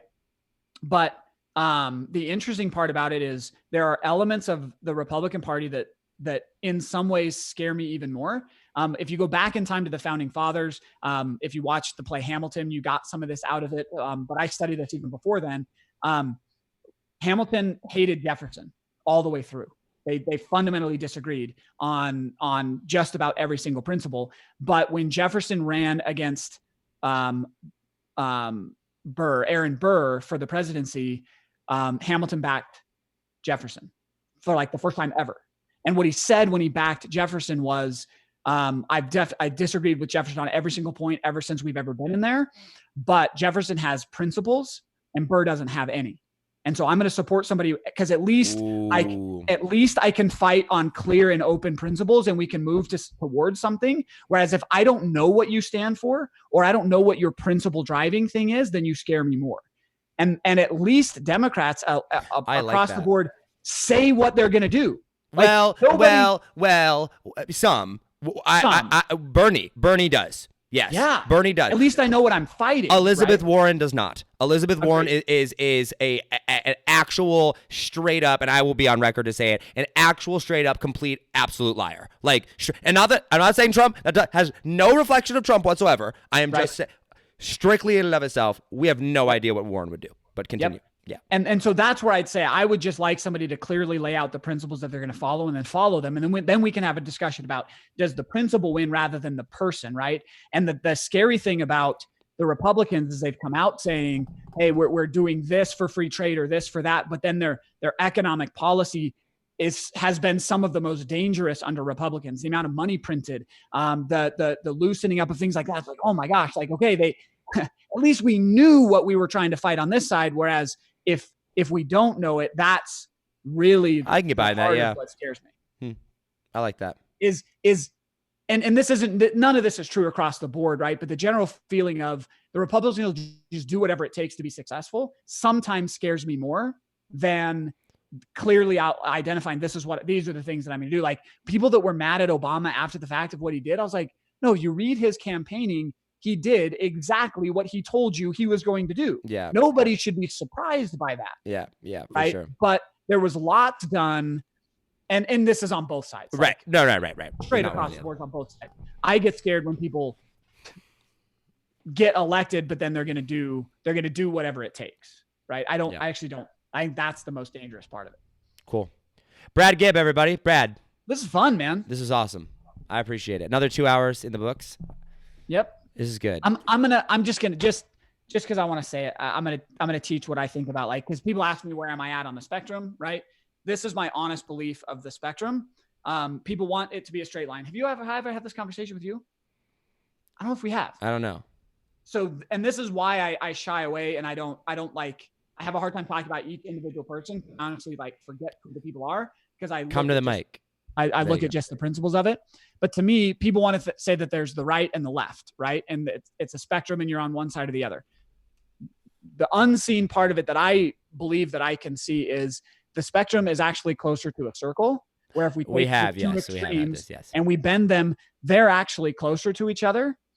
because if you really look at the extremes, both of them are actually saying the same thing with different words. Yeah. They're effectively saying, I want all your money because I'm going to go do X, Y, Z. And then the other side says, no. Yeah, I want all your money because I'm going to go do A, B, C. So they're really, when it comes to the political theory, they're actually right next to each other saying, I want all your money to make decisions, where I feel like I want to be polar opposite to both of those ends. So I'm saying, no, like I want freedom, which is to me, the polar opposite of the main party lines of each group as it stands right now. That makes a lot of sense. So people have a hard time pinning me down because I'll be, no, like I love what Bernie said about that. And they're like, well, you like Bernie? No, I like that thing because that fits on that part of the spectrum. And then people, I like things about Trump. But so it's bringing those back together and realizing anyone that says I'm going to take all your money and do X, Y, Z with it, that's what scares me ultimately at the end of the day. And I think both are saying that right now. Got it. Makes sense. I like that analogy a lot. All right. Last question I have for you about that then. Yes. Trump going to win? I think Trump's going to win. Yeah. Is it going to be a landslide win or a narrow win? I think it's not going to be as big a landslide as the first one because I think kind of people learned, but no, I think it's going to be tighter, but it's going to be decisive. There's going to be no question which direction we went, but it's not going to be like, I don't think it's going to be embarrassing to the other side. Interesting. We'll see. I think it's either going to be like, I don't know. The thing that I always look at is I'm like, I have never seen, I'm only 26. What the heck do I know, right? Take my stuff with a grain of salt here. But like the crowds, the loyalty that Trump draws. I mean, there are people that wait out in the bitter, freezing cold for 12, 15, 16 hours to get it. Not even just to meet the dude, just to be up front near it. Just to be there. We're packing stadium. I mean, like venue after venue after venue after venue after venue of 10,000, 15,000, 12,000, like just so many people. It leads me to, I will say this. I don't think it is going to be as big of a landslide as Donald Trump has made it sound. However, if it is, I will not be surprised.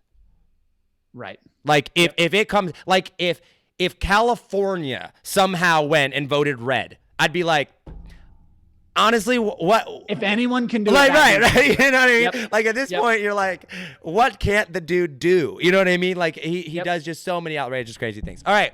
I want to be respectful for your time. Brad, it's been 2 hours. Man. Thank you, man. I appreciate your time so much coming on here. I love it.